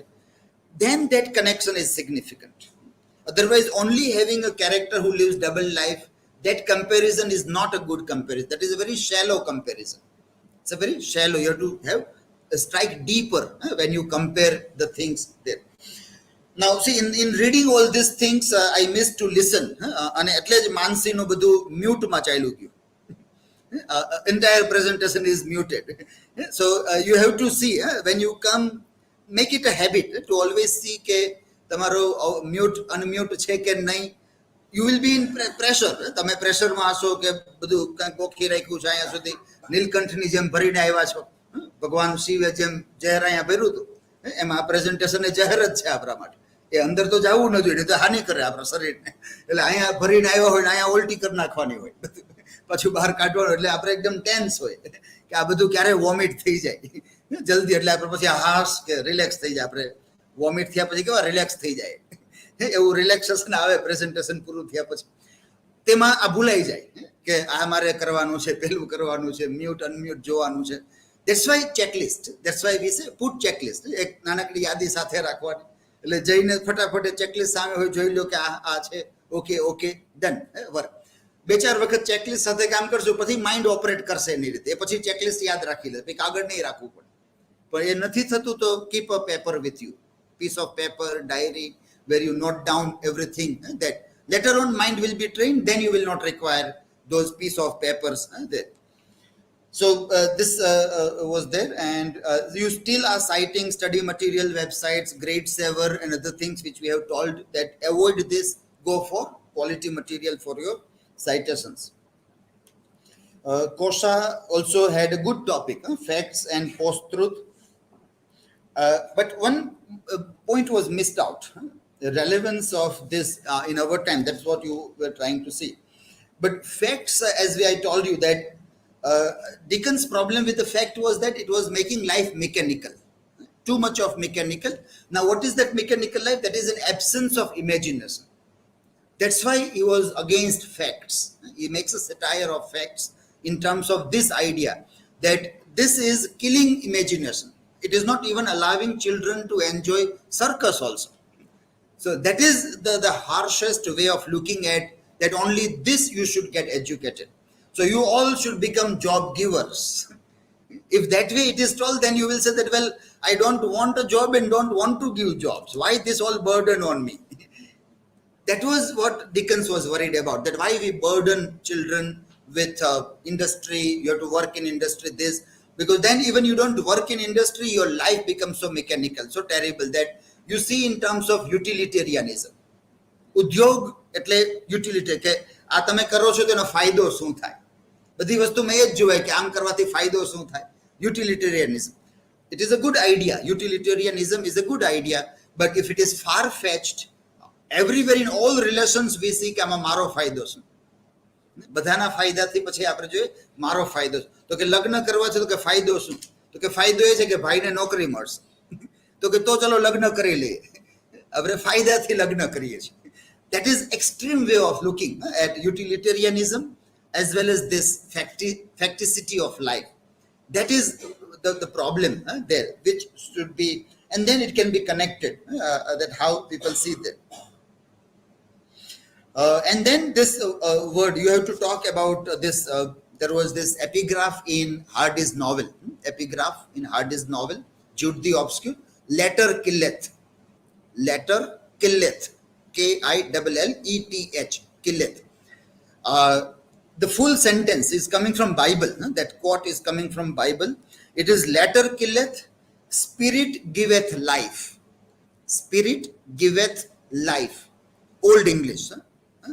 Letter killeth, spirit giveth life. So it means that કોઈ પણ શબ્દ, કોઈ પણ લખાયેલી વસ્તુ હોય, એનો શબ્દશઃ અર્થ તમે લેવા જશો તો એ મૃત્યુ તરફ લઈ જશે. એનો આત્મા પકડવાનો છે, એમનો અર્થનો આત્મા પકડવાનો છે. એ શું કહે છે? એટલે ફેક્ટ શબ્દનો પણ આત્મા પકડવાનો છે, નહીં કે શબ્દ fact itself.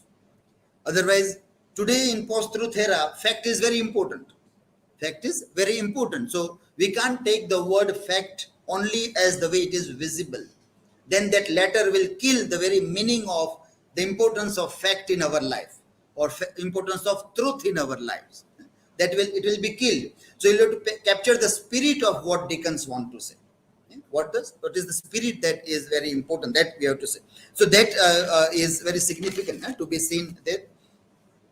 Insia on Industrial Revolution in Hard Times, Cocktown. This slide I showed you, that slide can be used. Conditions of the poor also was discussed. That is again a good point that was referred there. Hina was the last one. Okay. You also have mixed APA-MLA style. And your topic was criticism of Hardy's novels. That is what you were doing.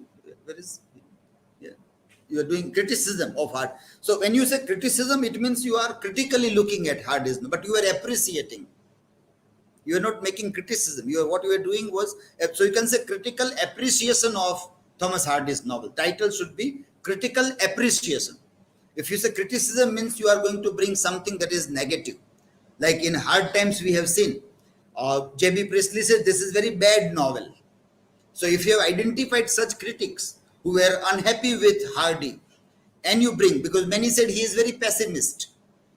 So you can find many people who are very vehemently criticizing Hardy's work. They don't appreciate. They criticize the work. So the topic should be critical appreciation of Hardy's work. Okay, fine. So it is quite a long, almost 4 hours. We had an electricity breakup in between also. And so let us end this session here.